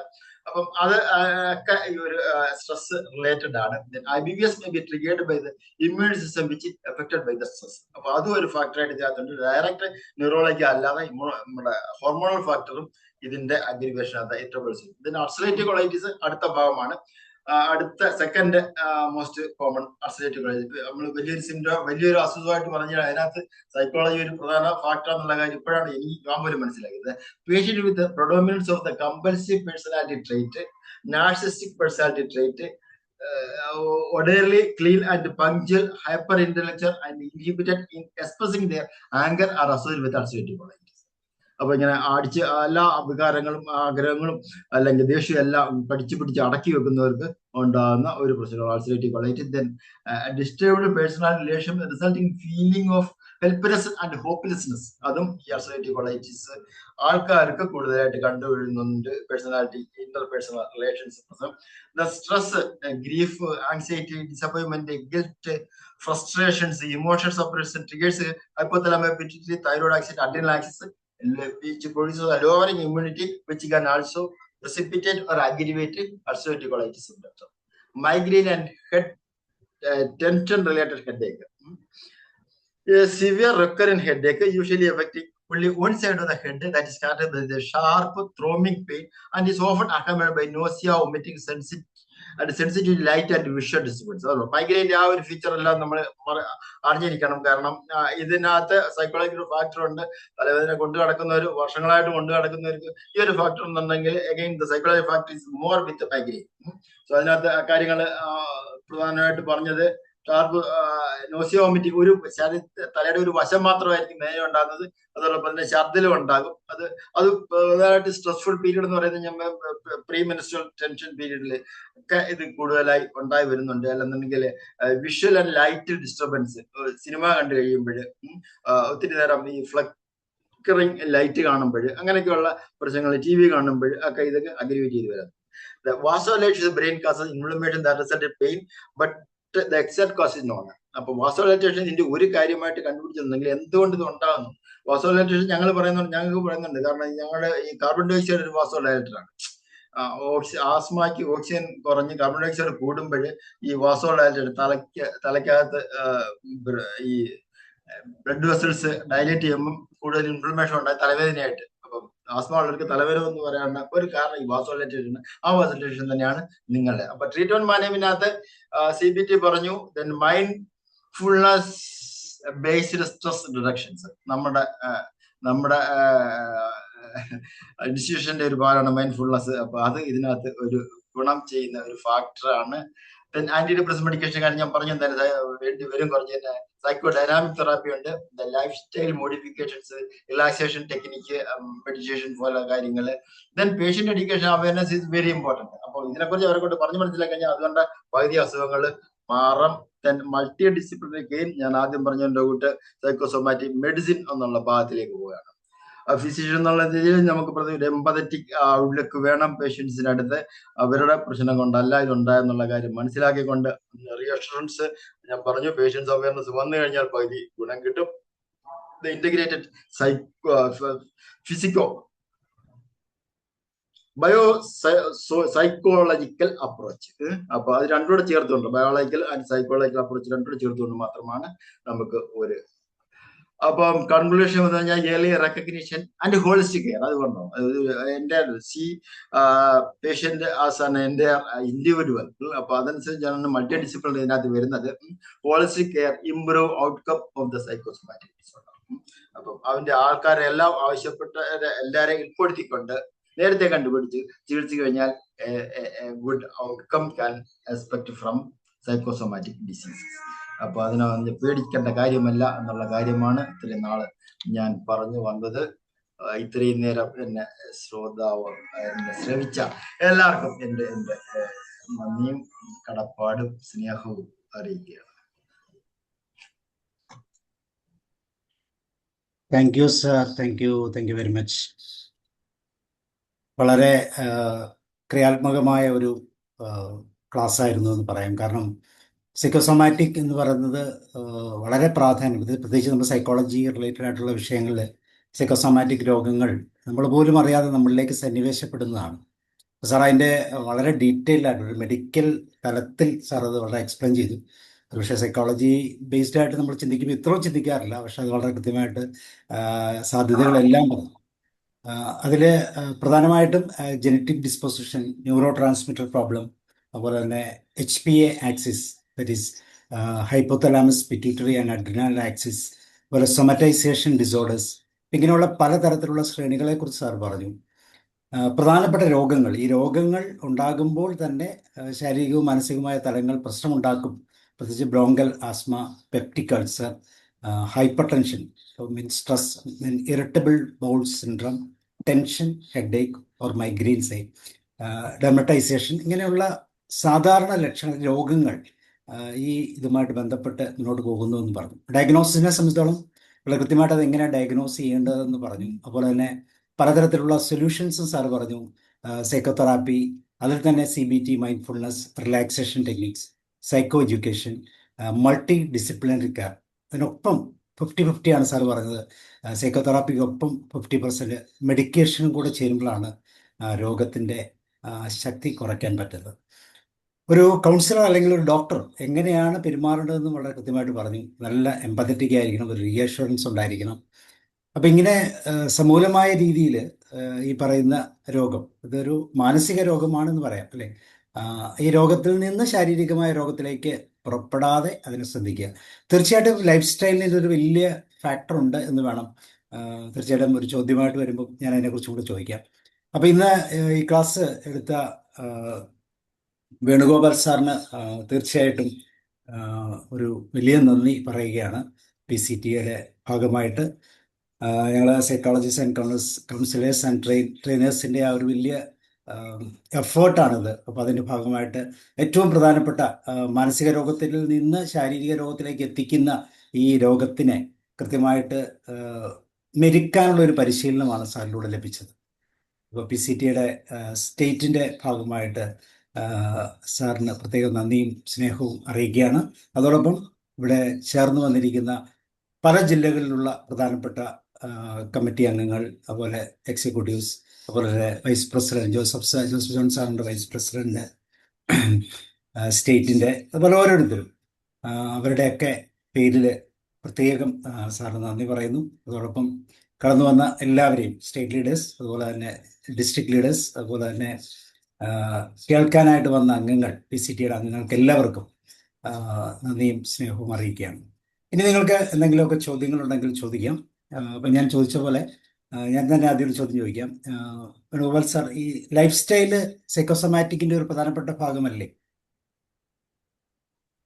ലൈഫ് സ്റ്റൈൽ ചേഞ്ചസ് തന്നെയാണ് സൈക്കോസൊമാറ്റിക് ഡിസീസ് കൂടി വരുന്നുണ്ട് അല്ലെ. ലൈഫ് സ്റ്റൈൽ ചേഞ്ചസ് തന്നെയാണ് ഇപ്പോഴത്തെ ന്യൂജൻ. അതിനകത്ത് ഞാൻ എടുത്ത് പറഞ്ഞാൽ എക്സസൈസ്, ലാക്ക് ഓഫ് എക്സസൈസ്, തന്നെ അബ്നോർമൽ ബിഹേവിയർ ഉള്ള നമ്മളിപ്പം സ്മോക്കിങ്, അതുപോലെ അല്ലെങ്കിൽ ഡ്രഗ് അഡിക്റ്റ്. അപ്പൊ അതൊക്കെ ലൈഫ് സ്റ്റൈലിന്റെ കാര്യമായിട്ട് തന്നെ എടുക്കാം. അപ്പൊ അതൊക്കെ തന്നെ directly involve to psychosomatic disease ആണ്. ഇൻഡയറക്റ്റ് ഇൻവോൾവ്മെന്റും ധാരാളമുണ്ട്. ഇവന്റെ സ്ട്രെസ് ലൈഫ് സ്റ്റൈൽ എന്ന് പറഞ്ഞു കഴിഞ്ഞാല് ഇപ്പൊ നമ്മുടെ ഫാമിലി ലൈഫ് തന്നെ അല്ലെ, അത് തന്നെ ഒരു പഴയ ഒരു ബോണ്ടിങ് ഫാമിലിക്കകത്തില്ല. അപ്പം അത് ഒരു ലൈഫ് സ്റ്റൈലിന്റെ ചേഞ്ചസ് ആണ്, ന്യൂ ജനറിന്റെ ഒരു ചേഞ്ചസ് ആണ്. അപ്പൊ അതുമൂലം ഒത്തിരി സൈക്കോളജിക്കൽ സ്ട്രെസ്സുകൾ അവർക്ക് കൂടി തന്നെ വരും. സൈക്കോളജിക്കൽ സ്ട്രെസ് കുറയാൻ ഈ നമ്മുടെ ഇന്ത്യയിലെ ഫാമിലി സിസ്റ്റം വലിയ ഹെൽപ്പാണ് ചെയ്തുകൊണ്ടിരിക്കുന്നത്. ഇപ്പൊ വെസ്റ്റേൺ കൺട്രീസിലൊക്കെ ആൾക്കാരൊക്കെ ഇതിൽ ഇങ്ങോട്ട് വരാൻ വേണ്ടി ശ്രമിച്ചുകൊണ്ടിരിക്കുകയാണ്. അവര് മറ്റേ ഒരു കുത്തഴിഞ്ഞ കുടുംബജീവിതം നയിച്ചിട്ട് ഇപ്പം തിരിച്ച് സാധാരണ നമ്മുടെ ഇന്ത്യയിലെ പാരമ്പര്യമായിട്ടുള്ള കുടുംബജീവിതത്തിലേക്ക് വരണമെന്ന് ആഗ്രഹിക്കുന്നവരാണ്. അപ്പൊ അതെല്ലാം ഫാക്ടേഴ്സ് ആണ്.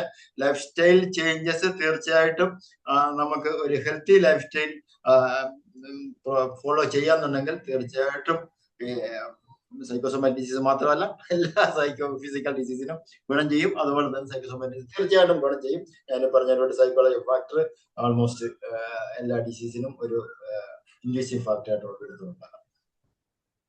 പ്രത്യേകിച്ച് യൂട്യൂബ് പോലുള്ള മീഡിയത്തിൽ നിന്ന് കിട്ടുന്ന യൂട്യൂബ് ഡോക്ടേഴ്സിന്റെ ഒക്കെ ഉപദേശങ്ങളൊക്കെ ഒത്തിരി പ്രശ്നങ്ങളുണ്ട്. യൂട്യൂബിൽ സമയം നിലനിൽക്കുന്ന തന്നെ ഒരു സ്ട്രെസ്സാണ്. കൂടുതൽ നേരം ഇരിക്കുക. ഞങ്ങൾക്ക് ഒരു കാർഡിയോളജി ഞങ്ങളെ പഠിപ്പിച്ച വേണുഗോപാൽ സാറ് ഈ ഞങ്ങളുടെ മീറ്റിങ്ങിന് വരുമ്പോൾ ഇരിക്കത്തില്ല. അപ്പൊ ഈ ഇരിക്കുന്ന സിഡൻഡറി വർക്ക്, ഇരുന്ന് വർക്ക് ചെയ്യുന്ന ഒരു ഹാർട്ട് അറ്റാക്ക് സാധ്യത വളരെ കൂടുതലാണെന്ന് പറയുന്നത്. അതായത് സ്മോക്കേഴ്സിന്റെ അതേ റിസ്ക് തന്നെയാണ് ഫുൾ ടൈം ഇരുന്ന് ജോലി ചെയ്ത്. അപ്പം അതൊക്കെ ഇതുമായിട്ടൊരു ബന്ധപ്പെട്ടാണ്. അപ്പൊ എക്സസൈസിന്റെ ആവശ്യകതയിലൊക്കെയാണ് അതിന് കൂടുന്നത്. നമ്മളെ എന്ന് പറഞ്ഞാൽ കാർഡിയോവാസ്കുലർ ഡിസീസിനാണ് പറഞ്ഞത്. അതിനകത്ത് ഏറ്റവും പ്രധാന ഒരു ഇൻഡ്യൂസീവ് ഫാക്ടർ നമ്മുടെ സൈക്കോളജികളാന്ന് പറഞ്ഞു. അപ്പൊ അടുത്തത് ഇതുപോലെ ലൈഫ് സ്റ്റൈല് തന്നെയാണ്. Okay sir, thank you. Manohar സാറും തുടങ്ങാം. നമ്മുടെ സ്റ്റേറ്റ് പ്രസിഡന്റാണ് ഡോക്ടർ മനോഹർ ലാൽ സാർ. വളരെ ഇൻഫോർമേറ്റീവ് ആണ് വേണുഗോപാൽ സാറിന്റെ ക്ലാസ്. വളരെ സന്തോഷമുണ്ട്. പ്രത്യേകിച്ച് നമ്മൾ ഉദ്ദേശിക്കുന്ന തലത്തിലേക്ക് തന്നെ കാര്യങ്ങൾ പോയി എന്നതിൽ സന്തോഷമുണ്ട്. കാരണം നമ്മൾ പലപ്പോഴും പറയാറുണ്ട് സൈക്കോസൊമാറ്റിക് ഡിസീസസിനാണ് കൂടുതൽ നമ്മൾ അഡ്രസ് ചെയ്യപ്പെടുന്നത്. കാരണം ഞാൻ പലപ്പോഴും ഡയഗ്നോസിസിന്റെ ഒരു പിഴവ് പലപ്പോഴും കാണാറുണ്ട്. നമ്മളിപ്പോൾ ക്ലിനിക്കൽ ടെസ്റ്റ് ഒക്കെ നടത്തി നത്തിങ് ഈസ് റോങ്, പിന്നെ ആൾ ടെസ്റ്റ് നോർമൽ എന്നൊക്കെ പറഞ്ഞിട്ട് ആൾക്കാരെ വിട്ടു പോകുമ്പോൾ ആൾക്കാർ കൺഫ്യൂസ്ഡ് ആയിട്ട് പോകുന്ന ഒരു അവസ്ഥയാണ് ഇത്. എന്താ ചെയ്യേണ്ടതെന്ന് അറിയാതെയാണ് അവസാനം. പിന്നെ ചില ഡോക്ടേഴ്സ് അഡ്വൈസ് ചെയ്യും നിങ്ങൾ സൈക്കോളജിസ്റ്റിനെ കാണും. അങ്ങനെ കാണുന്നവർ നമ്മുടെ മുന്നിലെത്തി വരുമ്പോൾ ആണ് നമ്മുടെ ഈ പ്രശ്നങ്ങൾ അവർക്ക് പരിഹരിക്കപ്പെടുന്നത് പലപ്പോഴും.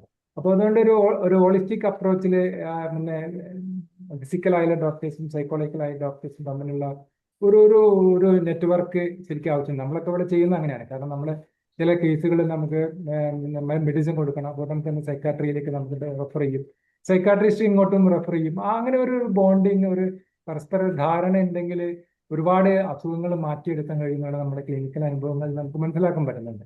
ഇപ്പൊ സാറ് പറഞ്ഞത് വളരെ പ്രസക്തമാണ്. കാരണം ഒരുപാട് അസുഖങ്ങൾ ഇപ്പൊ ഹെൽത്ത് ആൻസൈറ്റി ഇപ്പോൾ നേരത്തെ സൂചിപ്പിച്ചു. ഹെൽത്ത് ആൻസൈറ്റി വല്ലാതെ നമ്മുടെ ഗൂഗിൾ സെർച്ച് ചെയ്തിട്ട് രോഗനിർണയം നടത്തുന്ന ഒരുപാട് ആളുകളുണ്ട്. അവരോട് നമ്മൾ ആദ്യം തന്നെ പറയുന്നത്, നിങ്ങൾ സെർച്ച് ചെയ്യുന്ന കാര്യങ്ങൾ കുറച്ച് കാലത്തേക്ക് നിങ്ങൾ ഗൂഗിളോ സോഷ്യൽ മീഡിയയോ ഉപേക്ഷിക്കാന്ന് പറയും. ഉപേക്ഷിക്കുമ്പോൾ തന്നെ അവരുടെ ആൻസൈറ്റി വളരെയധികം കുറഞ്ഞു വരുന്നത് കാണാം. അപ്പൊ ഇങ്ങനെയുള്ള പല കാര്യങ്ങളും സാറിന്റെ ക്ലാസ്സിലൂടെ നമുക്ക് കിട്ടാം. എംപതറ്റിക്കൽ ആയിട്ടുള്ള അപ്രോച്ച്. ഇപ്പൊ നമുക്ക് ഒന്നാമത് നമ്മളെ ഇപ്പം ഞാൻ കാണാറുള്ള ഫിസിക്കലായിട്ട് ഡോക്ടേഴ്സിന് മിക്കവാറും സമയം ഉണ്ടാവില്ല. അവർക്ക് ഒരുപാട് പേഷ്യൻസ് ഉണ്ടാവും.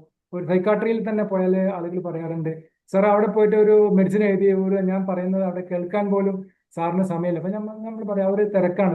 ഞങ്ങൾ അതുപോലെയല്ല. ഞങ്ങൾ ഒരു മണിക്കൂറൊക്കെ സമയം എടുത്തിട്ട് സംസാരിച്ച് അവരുടെ പ്രശ്നങ്ങൾ മനസ്സിലാക്കിയിട്ടാണ് നമ്മൾ കാര്യങ്ങൾ കൈകാര്യം ചെയ്യുന്നത്. അപ്പൊ ആ ഒരു വ്യത്യാസം അവിടെ കാണാറുണ്ട്. അപ്പൊ ഇതൊക്കെ നമ്മൾ അഡ്രസ് ചെയ്യപ്പെടേണ്ട ഒരു കാലത്തിലെ ഒരു കാലഘട്ടത്തിലെ വെല്ലുവിളിയായിട്ട് നമുക്ക് തോന്നുന്നു. അതുകൊണ്ട് സാറിന്റെ ഈ ക്ലാസ് എന്ന് പറഞ്ഞാൽ വളരെ ആപ്റ്റാണ്. നമ്മുടെ ഈ പ്ലാറ്റ്ഫോമിൽ വളരെ സൂട്ടബിൾ ആണ്. വളരെ നല്ല രീതിയിൽ ഇത് ചെയ്തു തന്നതിൽ വളരെ സന്തോഷമുണ്ട്. പ്രത്യേകം നന്ദി ഞാൻ അർപ്പിക്കുന്നു. Thank you sir. Thank you sir. അതിലൊരു കാര്യം എനിക്കൊരു സംശയം സാറിനോട് ചോദിക്കാണ്ടായിരുന്നു. നമ്മളതിൽ തൈറോയിഡിന്റെ ഒരു ഇഷ്യൂ പറഞ്ഞല്ലോ. തൈറോയിഡ് ബോർഡറിൽ വരുമ്പോൾ ഒക്കെ അത് എങ്ങനെ വരുന്നത്? അപ്പം സ്ട്രെസ് മാത്രമാണോ, അല്ലെങ്കിൽ വേറെ എന്തെങ്കിലും കാരണങ്ങൾ ജനറ്റിക്കൽ ആയിട്ടുള്ള പ്രശ്നങ്ങൾ കൊണ്ടാവണോ? ചില ബോർഡറിൽ വരുന്ന ചില കേസുകളൊക്കെ നമ്മൾ കാണാം. ബോർഡറിൽ വരുമ്പോ സൈക്കോളജി സിംറ്റം ഞാൻ പറഞ്ഞതിന്റെ കൂട്ട് നമുക്ക് പ്രീവിയസ് ഹിസ്റ്ററി ഉണ്ട്, ഫാമിലി ഹിസ്റ്ററി ഒക്കെ ഉണ്ട്, സൈക്കോളജിക്കൽ ഡിസീസിന്റെ ഉണ്ടെന്നുണ്ടെങ്കിൽ അവർക്ക് ആദ്യം ഒരു ശതമാനം അതായിരിക്കും. മറ്റേ ഫിസിക്കൽ അസുഖത്തിനേക്കാൾ കൂടുതൽ അതായിരിക്കും. ഫിസിക്കൽ ഇപ്പൊ ഹൈപ്പോ വരുമ്പോ ഒരു ഡിപ്രസീവ് മൂവ്മെന്റ്, അല്ലെങ്കിൽ കോൺസ്റ്റിപ്പേഷന്, ലാക്ക് ഓഫ് സ്വെറ്റിങ്, അങ്ങനെയൊക്കെയുള്ളതാണ് ഹൈപ്പർ ആകുമ്പോ ടക്കിക്കാർഡിയ, നെഞ്ചിരിപ്പുണ്ടാകുക, അല്ലാതെ തന്നെ കൂടുതൽ വിയർപ്പുണ്ടാകുക, എപ്പോഴും അലേർട്ടായിട്ടിരിക്കുക, അങ്ങനെയൊക്കെയുള്ള കാര്യങ്ങൾ, വെയിറ്റ് കുറയുക. അപ്പൊ അത് ഹൈപ്പർ. അപ്പൊ ഇവർക്കൊക്കെ ഒരു സൈക്കോളജിക്കൽ ബാക്ക്ഗ്രൗണ്ട് ഉണ്ടെന്നുണ്ടെങ്കിൽ, അല്ലെങ്കിൽ പ്രീവിയസ് സൈക്കിയാട്രിക് ഡിസോർഡർ ഉണ്ടെന്നുണ്ടെങ്കിൽ തീർച്ചയായിട്ടും അതായിരിക്കും ആദ്യം എക്സ്പ്രസ് ചെയ്യുന്നത്. അപ്പൊ ബോർഡർ ലൈനകത്തും ആദ്യം എക്സ്പ്രസ് ചെയ്യുന്നത് അതായിരിക്കും. Okay, thank you sir. Okay, thank you sir. Joseph John sir, ഒരു ഒഫീഷ്യൽ വോട്ട് ഓഫ് താങ്ക്സിനുള്ള ഒരു അവസരം, പ്രത്യേകിച്ച് നമ്മുടെ പുതുവർഷം കൂടെ അല്ലേ? Thank you sir. തീർച്ചയായും വളരെ സന്തോഷം. ഈ സായാഹ്നം സമ്പന്നമായി എന്ന് പറയാം. കാരണം ഈ പ്ലാറ്റ്ഫോമിലുള്ളവർ ട്രെയിനേഴ്സ്, സൈക്കോളജി അങ്ങനെയുള്ള കൗൺസിലിംഗ് ഒക്കെ ചെയ്യുന്നവരാണ്.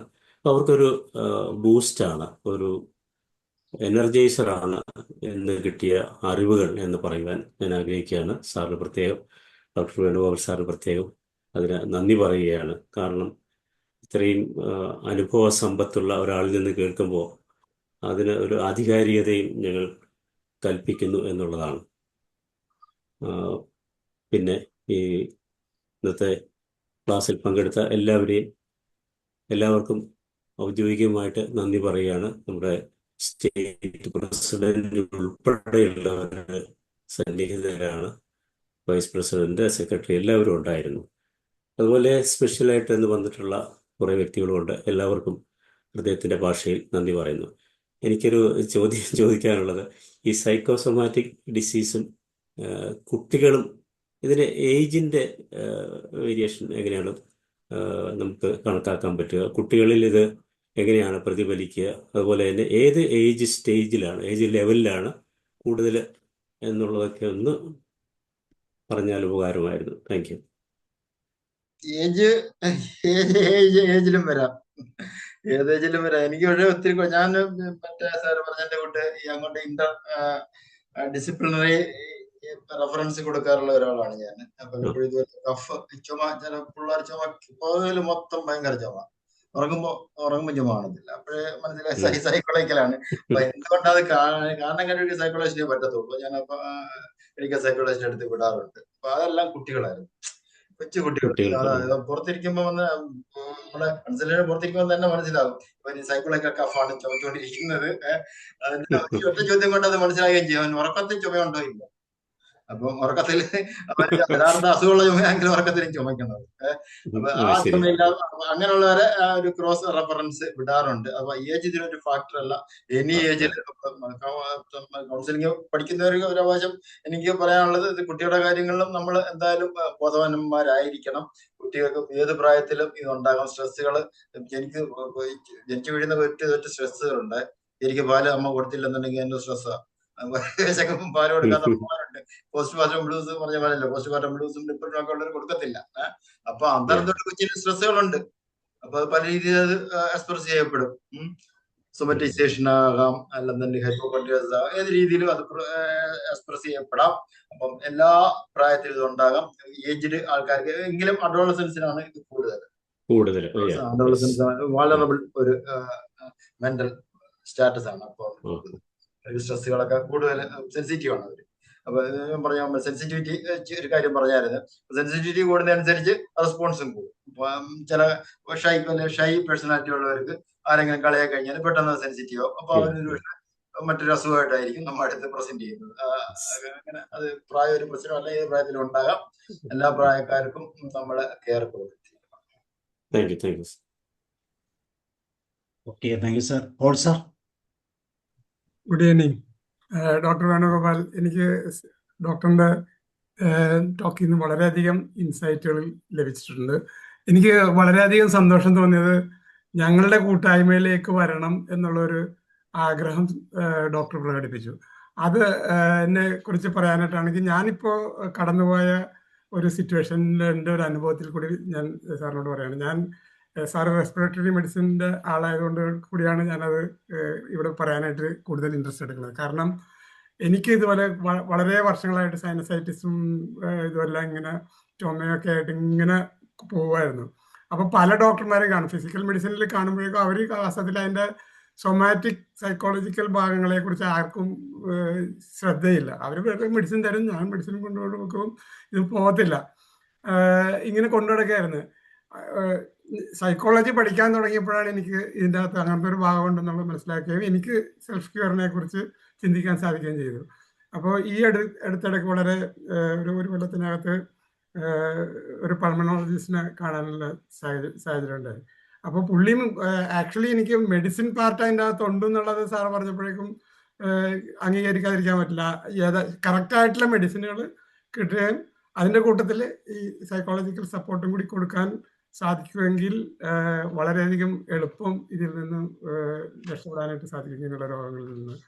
അപ്പോൾ ഫിസിക്കൽ അസുഖമാണെന്ന് വിചാരിച്ചും കൊണ്ട് മെഡിസിൻ തുടർച്ചയായിട്ട് ചെയ്തുകൊണ്ടിരിക്കുന്ന ഒരവസ്ഥ നമ്മുടെ നാട്ടിൽ നിലവിലുണ്ടെന്നുള്ളത് വളരെ വ്യക്തമാണ്. വർഷങ്ങളായിട്ട് അത് ചെയ്തുകൊണ്ടിരുന്നു. പക്ഷേ ഈ സ്വയം ഇതുപോലെ സൈക്കോളജി കാര്യങ്ങളിലേക്ക് പങ്കെടുത്തപ്പോഴാണ് ഇതിൻ്റെ മറ്റു വശം കാണാനായിട്ടും അതിൽ നിന്ന് രക്ഷപ്പെടാനായിട്ടും എനിക്ക് സാധിച്ചത്. അപ്പോൾ വേണുഗോപാൽ സാർ ആ കാര്യത്തിൽ ഇത്രയധികം ഇൻട്രസ്റ്റ് എടുക്കുന്നതിൽ വളരെയധികം അപ്രീഷിയേറ്റ് ചെയ്യുന്നു.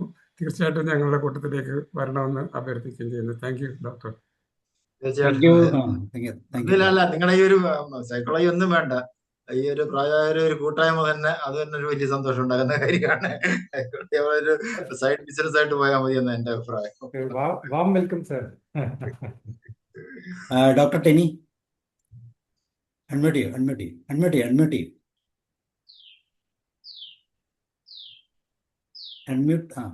അൺമ്യൂട്ട് കേൾക്കാലോ അല്ലേ? സാറേ, പലപ്പോഴും നമുക്ക് സൊമാറ്റിക് ഡിസീസും സൈക്കോസൊമാറ്റിക് ഡിസീസും നമുക്കൊരു ഡിഫറൻഷിയേറ്റ് ചെയ്യാൻ പലപ്പോഴും ബുദ്ധിമുട്ട് കാണാറുണ്ട്. അതുപോലെ ഈവൻ പലപ്പോഴും ഫിസിഷ്യൻസ് തന്നെ അതിനെക്കുറിച്ച് പലപ്പോഴും അവെയർ എല്ലാം തോന്നാറുണ്ട്. അപ്പൊ നമുക്കിത് എങ്ങനെയാ അത് തിരിച്ചറിയാൻ പറ്റുക പലപ്പോഴും? ഞാൻ പറഞ്ഞായിരുന്നല്ലോ, ഇത് ഒരു 6 മാസത്തോളം സിംറ്റം പെർസിസ്റ്റന്റ് ആയിരിക്കണം ഒന്നാമത് പ്രധാനമായിട്ട് ഉള്ളത്. അല്ലാതെ അക്യൂട്ട് ഇപ്പൊ 2-3 ആഴ്ച ഒരു ചുമയായിട്ട് വന്നു കഴിഞ്ഞാൽ 6 മാസമായിട്ട് ചുമയായിട്ട് വരാൻ നമ്മൾ തന്നെ ചിന്തിക്കുക. നമ്മൾ ചെയ്യാവുന്ന ടെസ്റ്റുകളെല്ലാം ചെയ്ത് നോക്കി, എന്നിട്ട് അതുമായിട്ട് ഒന്നും കോറിലേറ്റ് ചെയ്യുന്നില്ല. ആ ഒരു പാറ്റേൺ കാണുമ്പോൾ തന്നെ ഒരു സംശയം തോന്നാം. അപ്പൊ തീർച്ചയായിട്ടും ഈ 6 മാസത്തിൽ കൂടെ ഒരു സിംറ്റം അൺഎക്സ്പ്ലെയിൻഡ് മെഡിക്കൽ ടെസ്റ്റുകളാണെന്നുണ്ടെങ്കിൽ അവർക്ക് ഒരു സൈക്കോളജിക്കൽ ഇവാലുവേഷൻ നടത്താൻ തന്നെ എല്ലാവരും വിടാറുണ്ട്. അങ്ങനെയാണ് ഞാൻ കാണുന്നത്. പക്ഷെ നമ്മൾ ഈ മെഡിക്കൽ പഠിക്കുമ്പോൾ ഇതിനെക്കുറിച്ചൊരു കാര്യങ്ങൾ പഠിക്കുന്നില്ല. അപ്പോൾ ഈ സൈനസൈറ്റിസ് മുമ്പ് പറഞ്ഞിട്ടുണ്ട്, സൈനസൈറ്റിസ് അപ്പൊ അതിനൊക്കെ ക്രോണിക് സൈനസൈറ്റിസ് കഴിഞ്ഞാൽ അതിനെങ്ങനെ ഞാനിപ്പോ ഇന്ന് ഇതിനു വേണ്ടി വായിച്ചു വന്നപ്പോഴാണ് സൈനസൈറ്റിസും ഒരു സൈക്കോളജിക്കൽ ഇൻഡ്യൂസിൽ ഫാക്ടറായിട്ട് കണ്ടത്. അപ്പം സൈനസൈറ്റിസിന് പോലും അങ്ങനെ ഒരു ഫാക്ടർ ഉണ്ട്, ഡിസീസ് ഇൻഡ്യൂഷന് വേണ്ടി ഉണ്ട്. അപ്പൊ ഏത് ഡിസീസ് ആയാലും 6 മാസത്തിൽ കൂടുതൽ ഒരു അൺഎക്സ്പ്ലെയിൻഡ് ആയിട്ട് പെർസിസ്റ്റന്റ് ആണെന്നുണ്ടെങ്കിൽ അതിനൊരു സൈക്കോളജിക്കൽ ഫാക്ടർ ഉണ്ടാകും. അതെല്ലാവരും മനസ്സിലാക്കുക. കാരണം അവര് മരുന്ന് കൊടുത്ത് മാറാതെ വരുമ്പം അവരും തിരിച്ചിരിക്കും, മാറ്റണ്ടായോ, അല്ലെങ്കിൽ ക്ലയന്റ് നമ്മളെ കുറ്റം പറയത്തില്ലേ. അപ്പൊ അതിൻ്റെ ഉള്ള ഒരു പ്രതിരോധം എന്നുള്ള രീതിയിൽ അടുത്ത ഒരു സ്റ്റെപ്പ് എന്നുള്ള രീതിയിൽ സൈക്കോളജിക്കൽ ഒരു ഇവാലുവേഷൻ നടത്താൻ വേണ്ടി വിടാറുണ്ട്. അത് അങ്ങനെ വിടുന്നതാണ് എന്റെ വിശ്വാസം. Thank you sir.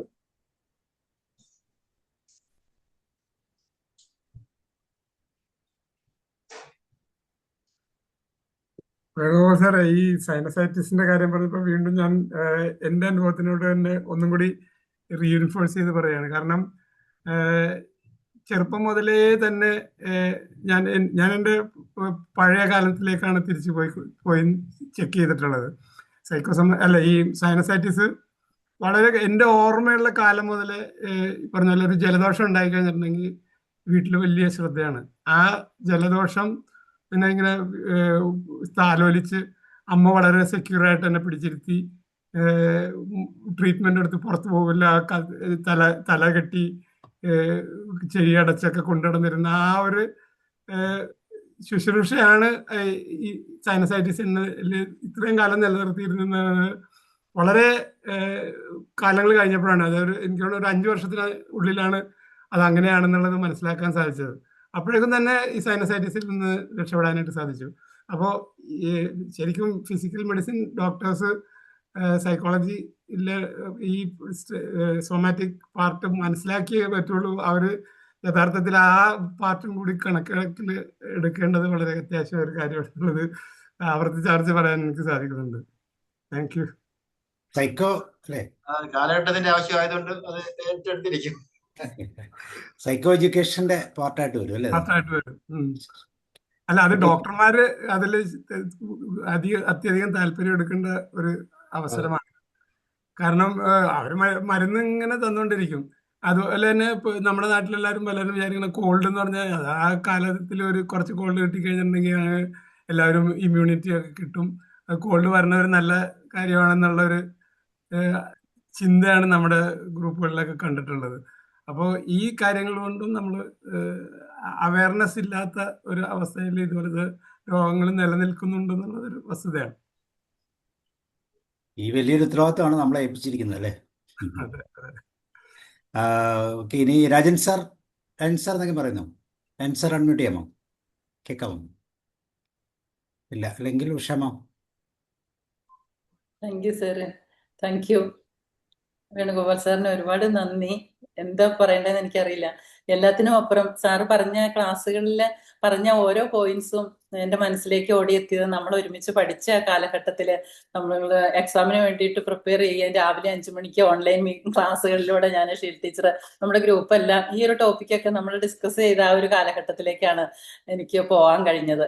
ആദ്യമായിട്ട് ജോയിൻ ചെയ്ത ആ സമയത്ത് ഞങ്ങളുടെ അക്കാഡമിയിൽ ഫസ്റ്റ് ഇൻട്രൊഡ്യൂസ് ചെയ്യുന്ന ഒരു സെഷൻ ഉണ്ടായിരുന്നു. എനിക്ക് ആ സമയത്ത് ഓരോരുത്തരെയും ഇൻട്രൊഡ്യൂസ് ചെയ്തപ്പോൾ ഞങ്ങളുടെ director doctor Venugopal sir general ഹോസ്പിറ്റലിലെ ഡെപ്യൂട്ടി സൂപ്രണ്ടാണ്, പൾമനോളജി വിഭാഗത്തിലെ ചീഫ് ഡോക്ടറാണെന്നൊക്കെ പറഞ്ഞത് ഞാൻ അത്ഭുതത്തോടു കൂടി കേട്ടിരുന്നപ്പോൾ ഞാൻ നോക്കി ഇത് ആരാണെന്ന് നോക്കിയപ്പോൾ ഒരു പാവം മനുഷ്യൻ, ഒരു സാധു മനുഷ്യൻ ഒരു കസേരയിൽ ഇങ്ങനെ ഇരിക്കുന്ന ഒരു കാഴ്ചയാണ് തോന്നിയത്. ഞാൻ ഓർത്തു ഇത് എന്തോ സാറിന് തെറ്റു പറ്റിയതാണോ, ഇദ്ദേഹമാണോ അത്, ഇത്രയും വിശേഷണങ്ങൾ ഇത്രയും അവാർഡുകളൊക്കെ കിട്ടിയ ഒരു മനുഷ്യനാണോ ഇത്, അത് നമ്മുടെ കൂടെ പഠിക്കാൻ വന്നിരിക്കുന്ന ഒരു PG ഡിപ്ലോമ കോഴ്സ് പഠിക്കാൻ വേണ്ടിയിട്ട് ഇത്രയും ഹയർ ആയിട്ടുള്ള ഒരു പൊസിഷനിൽ നിൽക്കുന്ന ഒരാള്, ഇത് ശരിയാണോ, സാറിന് എന്തോ തെറ്റു പറ്റിയതാണോ, അങ്ങനെയൊക്കെ എനിക്ക് തോന്നിയിട്ടുണ്ടായിരുന്നു. പിന്നെ ഓരോ സമയങ്ങളിലും ഇദ്ദേഹം ഒരു സ്കൂട്ടറിൽ വരും, ക്ലാസ്സിൽ വരും, ക്ലാസ്സിൽ ഇരുന്ന ഒരാളായിട്ട് അത് വളരെ ശ്രദ്ധയോടുകൂടി കേൾക്കും. അത് കഴിയുമ്പം ഒരു പുഞ്ചിരി മാത്രം എല്ലാവർക്കും സമ്മാനിച്ച അദ്ദേഹം ഒരു പാവ മനുഷ്യനെ പോലെ ആ സ്റ്റെപ്പുകൾ ഇറങ്ങി പോകുക, സ്കൂട്ടറിൽ കയറി പോകുന്ന ഒരു കാഴ്ച. ഇത് സാധാരണ ഞാൻ പറയാൻ ഇടവന്നത് എന്താ വെച്ച് കഴിഞ്ഞാൽ, സാറ് എമ്പതിയെ പറ്റി സംസാരിച്ചു. അതുപോലെ തന്നെ മനോഹർലാൽ സാറ് പറഞ്ഞു, ഡോക്ടേഴ്സ് അല്ലേ, തിരക്കുള്ള ആളല്ലേ. അങ്ങനെയല്ല, അതിനൊക്കെ അപ്പുറം എന്താണ് ഒരു യഥാർത്ഥ മനുഷ്യൻ, ഒരു തൻ്റെ മുന്നിൽ വരുന്ന ഒരു രോഗികളെ അവരുടെ ഷൂസിൽ നിന്ന് അവരുടെ ആ ഒരു മാനസികാവസ്ഥയിൽ നിന്ന് കണ്ട് അവരുടെ ആ ഒരു പ്രോബ്ലംസ് എന്താണെന്ന് കേട്ട് മനസ്സിലാക്കി അത് പരിഹാരം, അവർക്ക് തൃപ്തിയാവുന്ന പോലെ പരിഹാരം നിർദ്ദേശിച്ചു പോകുന്ന ഒരു അനുഭവമാണ് എനിക്ക് കാണാൻ കഴിഞ്ഞിട്ടുള്ളത്. എൻ്റെ മോനെയും കൊണ്ട് ഞാൻ ഒരിക്കലും OP-യിൽ പോവുകയുണ്ടായി. മോനും ഇതുപോലെ തന്നെ പോൾ സാറൊക്കെ പറഞ്ഞതുപോലെ വിട്ടുമാറാത്ത ഒരു അലർജി ആയിരുന്നു. അപ്പോൾ എപ്പോഴും അവൻ എണീറ്റ് ഒരുപാട് തുമ്മലും അതുപോലെ തലവേദന ഒക്കെ, പൊടിയുടെ അലർജിയൊക്കെ ആയിട്ട് ഒത്തിരി കഷ്ടപ്പെട്ട് ഉള്ള ഒരു അവസ്ഥയായിരുന്നു. അപ്പൊ ഒരിക്കലും ഞാൻ സാറിനോട് പറഞ്ഞു OP-യിൽ വരിക. അപ്പൊ ഞങ്ങൾ ചെന്ന് കണ്ടു. അപ്പൊ സാറ് പറഞ്ഞു, എനിക്ക് ഇത് ഒരു പ്രശ്നമുള്ള കാര്യമൊന്നുമല്ല, ഞാനിത് മാറ്റിത്തരാം, 1 മാസം കൊണ്ട് മാറ്റിത്തരാം, നീ വിഷമിക്കൊന്നും വേണ്ട എന്ന് പറഞ്ഞ് അവനെ സ്നേഹത്തോടു കൂടി സംസാരിക്കുകയൊക്കെ ചെയ്തു. അപ്പൊ ഞാൻ കണ്ട കാഴ്ച എന്ന് വെച്ച് കഴിഞ്ഞാൽ, സാറ് OP-യിൽ റൗണ്ട്സിന് പോയിട്ട് വരുമ്പോഴും സാറിന്റെ കൂടെ പേഷ്യൻസ് ഉണ്ട്, അതുപോലെ തന്നെ സാറിന്റെ കൂടെ പ്രാക്ടീസ് ചെയ്യുന്ന ഡോക്ടേഴ്സ് ഉണ്ട്.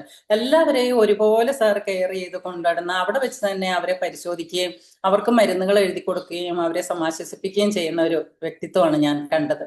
എല്ലാത്തിനും ഇപ്പുറം ഒരു മാനുഷികത, ഒരു സൂക്ഷിക്കുന്ന ഒരു വ്യക്തിത്വം, ഒരു മനസ്സ് അദ്ദേഹത്തിലുണ്ട് എന്ന് എനിക്ക് മനസ്സിലാക്കാൻ സാധിച്ചിട്ടുണ്ട്. അതുപോലെ ഇന്ന് വരേക്കും മോന് വീണ്ടും ആ ഒരു അസുഖം വന്നിട്ടില്ല. ആ 1 മാസം തികയുന്നതിന് മുമ്പ് തന്നെ മോൻ കംപ്ലീറ്റ് അതിൽ നിന്ന് റിലീഫ് ആകുന്ന ഒരു അത്ഭുതപ്പെടുന്ന കാഴ്ചയാണ് എനിക്ക് കാണാൻ പറ്റിയത്. ഇന്ന് വരേക്കും അങ്ങനെ വീണ്ടും അസുഖം വന്നിട്ടില്ല.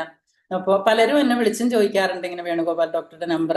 അപ്പൊ അവര് പറയാറുണ്ട്, ഇങ്ങനെ ഒരുമിച്ച് പഠിക്കുന്നവരൊക്കെയാണെങ്കിൽ അവർ പറയാറുണ്ട്, സാറിനോടൊന്ന് സംസാരിച്ചാൽ മതി, സാറിനെ ഒന്ന് കണ്ടാൽ മതി. അതൊരു വിശ്വാസമാണ്, സാറിന് അത് റിലീഫ് ചെയ്യാൻ സാധിക്കും, അത് മാറ്റിത്തരാൻ സാധിക്കുമെന്ന്. അപ്പൊ ഒത്തിരി പുണ്യം ശരിക്കും പറയാറുണ്ട്, ഇങ്ങനെ സാറിന്റെ കൈക്ക് ഒരുപാട് പുണ്യമുണ്ട് എന്നൊക്കെ. അതുപോലെ തന്നെ സാറിന്റെ ഉഷ ചേച്ചി ഞങ്ങളുടെ കൂടെ പഠിച്ചതാണ്. ചേച്ചി പറയാറുണ്ട്, മൺട്രോത്തുരുത്തിൽ പോകുമ്പോൾ, ഏറ്റവും ഇളയ മോനാണ്, അപ്പൊ ചേച്ചി ഏറ്റവും ഇളയ അനിയനാണ്, അപ്പൊ ഒത്തിരി ഓമനിച്ച് വളർത്തുന്ന. അപ്പൊ മൺട്രോത്തുരുത്തിൽ സ്വന്തം നാട്ടിലേക്ക് പോകുമ്പോ അവിടുന്ന് ഉള്ളിലേക്ക് വീട്ടിൽ കയറി പോകുന്ന വഴിയിലെല്ലാം ഇങ്ങനെ അച്ഛനമ്മമാരെ എൻ്റെ മോൻ ഇന്ന് വരും എന്ന് പറഞ്ഞ് നോക്കിയിരിക്കുന്ന ഒരു അവസ്ഥയുണ്ട്. എല്ലാരെയും കാണുകയും അവരുടെ അസുഖങ്ങൾ കേൾക്കുകയും അവർക്കുള്ള സാമ്പിൾ മരുന്നുകളൊക്കെ കൊടുക്കുന്ന എല്ലാം കയ്യിൽ വെച്ചുകൊണ്ടായിരിക്കും സാറ് പോവുക. അവർക്കൊക്കെ വലിയൊരു ആശ്വാസമാണ് സാറിനെ കാണുക, എൻ്റെ മോൻ ഇന്ന് വരും എന്നുള്ള ആ ഒരു സ്നേഹത്തോടു കൂടി അവർ പറഞ്ഞ് കാത്തിരിക്കുന്ന ഒരവസ്ഥയൊക്കെ. അതുപോലെ തന്നെ സൗഹൃദങ്ങൾ ഒരുപാട് ഇഷ്ടപ്പെടുന്ന ഒരാളാണ്. ഒരു സാധാരണ മനുഷ്യനെ പോലെ ഞങ്ങളുടെ കൂടെ ടൂർ പോകുമ്പോൾ വരികയും, അതിപ്പോ തന്നെ അതുകൊണ്ടാണ് സാറ് പറഞ്ഞത്, നിങ്ങളുടെ ഒരു കൂട്ടായ്മ, അതിന്റെ ബന്ധങ്ങൾക്ക് ഒരുപാട് വില കൊടുക്കുന്ന, സൗഹൃദങ്ങൾക്ക് നിലകൊടുക്കുന്ന, അതിനൊക്കെ മാനസിക ആരോഗ്യത്തിന് ഒരുപാട് പ്രാധാന്യമുണ്ടെന്ന് മനസ്സിലാക്കാൻ കഴിയും നമുക്ക് ഓരോരുത്തർക്കും. മനുഷ്യരായിട്ട് ജീവിക്കുക എന്നുള്ളതാണ് മാനസികാരോഗ്യത്തിന്റെ ഏറ്റവും വലിയ ലക്ഷണം. അതാണ് ഞങ്ങൾക്ക് സാറിന് നൽകാനുള്ള ഏറ്റവും വലിയ നന്ദിയും അത് തന്നെയാണ്. പാട്ട് പാടാൻ ഇഷ്ടപ്പെടുക, അതുകൂടാതെ തന്നെ പ്രകൃതിയെ ഒരുപാട് സ്നേഹിക്കുന്ന സാർ, ഈ ഒരു എല്ലാ കാര്യങ്ങളും ചെയ്യുന്നതിന്റെ കൂട്ടത്തിൽ സാർ നല്ലൊരു കർഷകൻ കൂടിയാണ്. നിറയെ ചെടികൾ നട്ടു വളർത്തുന്നുണ്ട്, അതുപോലെ തന്നെ കൃഷി ചെയ്യുന്നുണ്ട്. കൃഷിയെക്കുറിച്ച് സാർ ബുക്കുകൾ എഴുതിയിട്ടുണ്ട്, ഏറ്റവും നല്ല കർഷകനുള്ള അവാർഡ് കിട്ടിയിട്ടുണ്ട്. അപ്പൊ അങ്ങനെയൊക്കെ ഒരുപാട് വ്യക്തിത്വം നിങ്ങൾക്ക് ഒരു ഉദാഹരണം ആണ് സാറ്. എനിക്ക് ഇപ്പോഴാണെങ്കിലും ഈ ഒരു കാര്യം പറഞ്ഞപ്പോ സാർ ഇത് സന്തോഷത്തോടു കൂടിയിട്ട് അത് ഏറ്റെടുത്തു. നമ്മുടെ പ്ലാറ്റ്ഫോമിൽ വരാനും ഇത് അറിയാം സാറിന്റെ ഒരു ക്ലാസിന്റെ നിലവാരം എത്രയാണെന്ന്. അപ്പൊ ഫസ്റ്റ് ടൈം പറഞ്ഞപ്പോ വണ്ടാനം മെഡിക്കൽ കോളേജിലെ PG സ്റ്റുഡൻസിന് ക്ലാസ് എടുക്കാനായിട്ട് പോവുകയായിരുന്നു. അതുപോലെ തന്നെ ഇപ്പൊ 700ഓളം തിസീസിൽ നിന്ന് തെരഞ്ഞെടുത്ത 3ാമത്തെ റാങ്കാണ് സാറിന് കിട്ടിയത് 2025. അപ്പൊ തന്നെ സാറിന് എന്താണ് സാറിന്റെ ഒരു ഏത് നിലയിലാണ് സാറുള്ളതെന്ന്. പക്ഷെ എന്നാലും ഞാനൊന്നും അല്ല എന്നുള്ള രീതിയിലുള്ള പുഞ്ചിരിയോടുകൂടി ഒരു സാധാരണ മനുഷ്യനെ പോലെ സാറ് നമ്മളോട് പെരുമാറുകയും സംസാരിക്കുകയും ഒക്കെ ചെയ്യുക. അതിനാണ് ഞങ്ങൾ എപ്പോഴും നന്ദി പറയുക. ഹൃദയം കൊണ്ട് ഹൃദയത്തെ അറിയാൻ കഴിയുക, അതിലും വലിയൊരു മാനസികാരോഗ്യം നമുക്കില്ല. മറ്റുള്ളവരിലേക്ക് അത് പകർന്നു കൊടുക്കാനും കഴിയുക എന്നുള്ളത് എനിക്ക് സാറിനോട് എപ്പോഴും ഹൃദയം നിറഞ്ഞ നന്ദി മാത്രമേ ഉള്ളൂ. കാരണം എപ്പോഴും ടീച്ചറെ ഞങ്ങളുടെ ഡയറക്ടർ പറയുമായിരുന്നു, 60 പേരുണ്ടായിരുന്നു ഞങ്ങൾ ആ ബാച്ചില്. അപ്പൊ പറയുമായിരുന്നു, നിങ്ങൾ ഒരിക്കലും നിങ്ങളുടെ ബന്ധങ്ങൾ അവസാനിച്ചു പോകരുത്, ഒരു മാലയിൽ കോർത്ത മുത്തുകൾ പോലെ നിങ്ങൾ എല്ലാ കാലവും ഒരുമിച്ചുണ്ടാവണമെന്ന് സാറ് പറയുമായിരുന്നു. സാറിന്ന് ഞങ്ങളോടൊപ്പം ഇല്ല. പക്ഷെ സാറ് പറഞ്ഞ ആഗ്രഹം, ആ വാക്ക് ഞങ്ങൾ അക്ഷരം പ്രതി അത് പാലിക്കാറുണ്ട് ഇപ്പോഴും. പരസ്പരം ഞങ്ങൾ സ്നേഹത്തോടുകൂടി സൗഹൃദത്തോടുകൂടി പെരുമാറുകയും ഒക്കെ ചെയ്തു. അതിന്റെ ഒരു നേർക്കാഴ്ചയാണ് സാറിന് ഇവിടെ വരാനുണ്ടായ ഈ സാഹചര്യം. സാറിനോട് PCTA പേരിലുള്ള, ഞങ്ങളുടെ ഈ പ്ലാറ്റ്ഫോമിന്റെ പേരിലുള്ള ഹൃദയം നിറഞ്ഞ നന്ദി. Thank you sir, thank you so much. Sheela ma'am. Thank you sir. Usha madam പറഞ്ഞതിന് അപ്പുറം പറയാൻ ഇനിയില്ല. ഇതെല്ലാം ഉച്ചയുടെ തന്നെ കൂടി പോയപ്പോ ഇനി അത്രയും ഷീലയുടെ കൂട്ടിക്കണ്ട. സാറിന് ഞാൻ കയറുമ്പോ തന്നെ പേടിയാ, ഇനി എന്തൊക്കെയാ പറയാൻ പോകുന്നതെന്ന് പറയാൻ വയ്യാതെ. അപ്പൊ എന്തായാലും പോൾ സാറിന് ഓൺലൈനായിട്ട് ട്രീറ്റ്മെന്റ് കിട്ടിയെന്നുള്ളതിൽ വളരെയധികം സന്തോഷം. പിന്നെ ജോസഫ് സാറിനും പിന്നെ ഇനിയുള്ളവരെ നേരിട്ട് വിളിച്ച് സാറിനോട് രോഗങ്ങൾ പറയുക, നമുക്കുള്ള ബുദ്ധിമുട്ടുകൾ പറയുക. അത് തീർച്ചയായിട്ടും ഓൺലൈനായിട്ട് തന്നെ സാറ് മെഡിസിൻ തരുന്നതായിരിക്കും. മിക്കവാറും എല്ലാവരും എനിക്ക് തോന്നുന്നു സാറേ ഈ സൈക്കോസൊമാറ്റിക് ഡിസോർഡർ ഉള്ള ആൾക്കാരാണെന്നാണ് മനസ്സിലാകുന്നത്. കാരണം നമ്മളിലെല്ലാം ഇതിന്റെ ഒരു രൂപം അല്ലെങ്കിൽ വേറൊരു രൂപം ഉണ്ട്. നമ്മളത് കണക്കിലെടുക്കാതെ മുന്നോട്ട് പോകുന്നു എന്ന് മാത്രമേ ഉള്ളൂ എന്നാണ് എനിക്ക് തോന്നുന്നത്. കാരണം മനസ്സിനും ശരീരത്തിനും ഉണ്ടാകുന്ന ചേഞ്ചസ് ആണല്ലോ.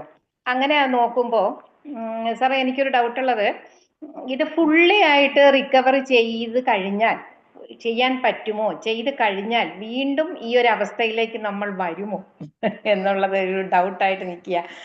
നമ്മൾ ഇത്തരം പേഷ്യൻസിനെയൊക്കെ നമ്മൾ കാണാറുണ്ട്, എങ്കിലും അതിന്റെ ഒരു ഡൗട്ട് കിടക്കുക. വരാമല്ലോ. നമ്മളത് മെയിൻ്റെനൻസ്, നമ്മളിപ്പോൾ ഒരു സൈക്കോതെറാപ്പിയെ കൊടുത്ത് അത് മെയിൻ്റെനൻസ് ചെയ്യുന്നുണ്ടെങ്കിൽ റിലാപ്സ് വരാം. മറ്റേത് അസുഖം പോലെ സൈക്കോളജിക്കൽ ഡിസീസിനെല്ലാം റിലാപ്സ് ഒരു പ്രധാന കാരണമാണല്ലേ. നമ്മുടെ ഡിപ്രഷനൊക്കെ റിലാപ്സ് വളരെ കോമൺ ആയിട്ടുള്ളതാണ്.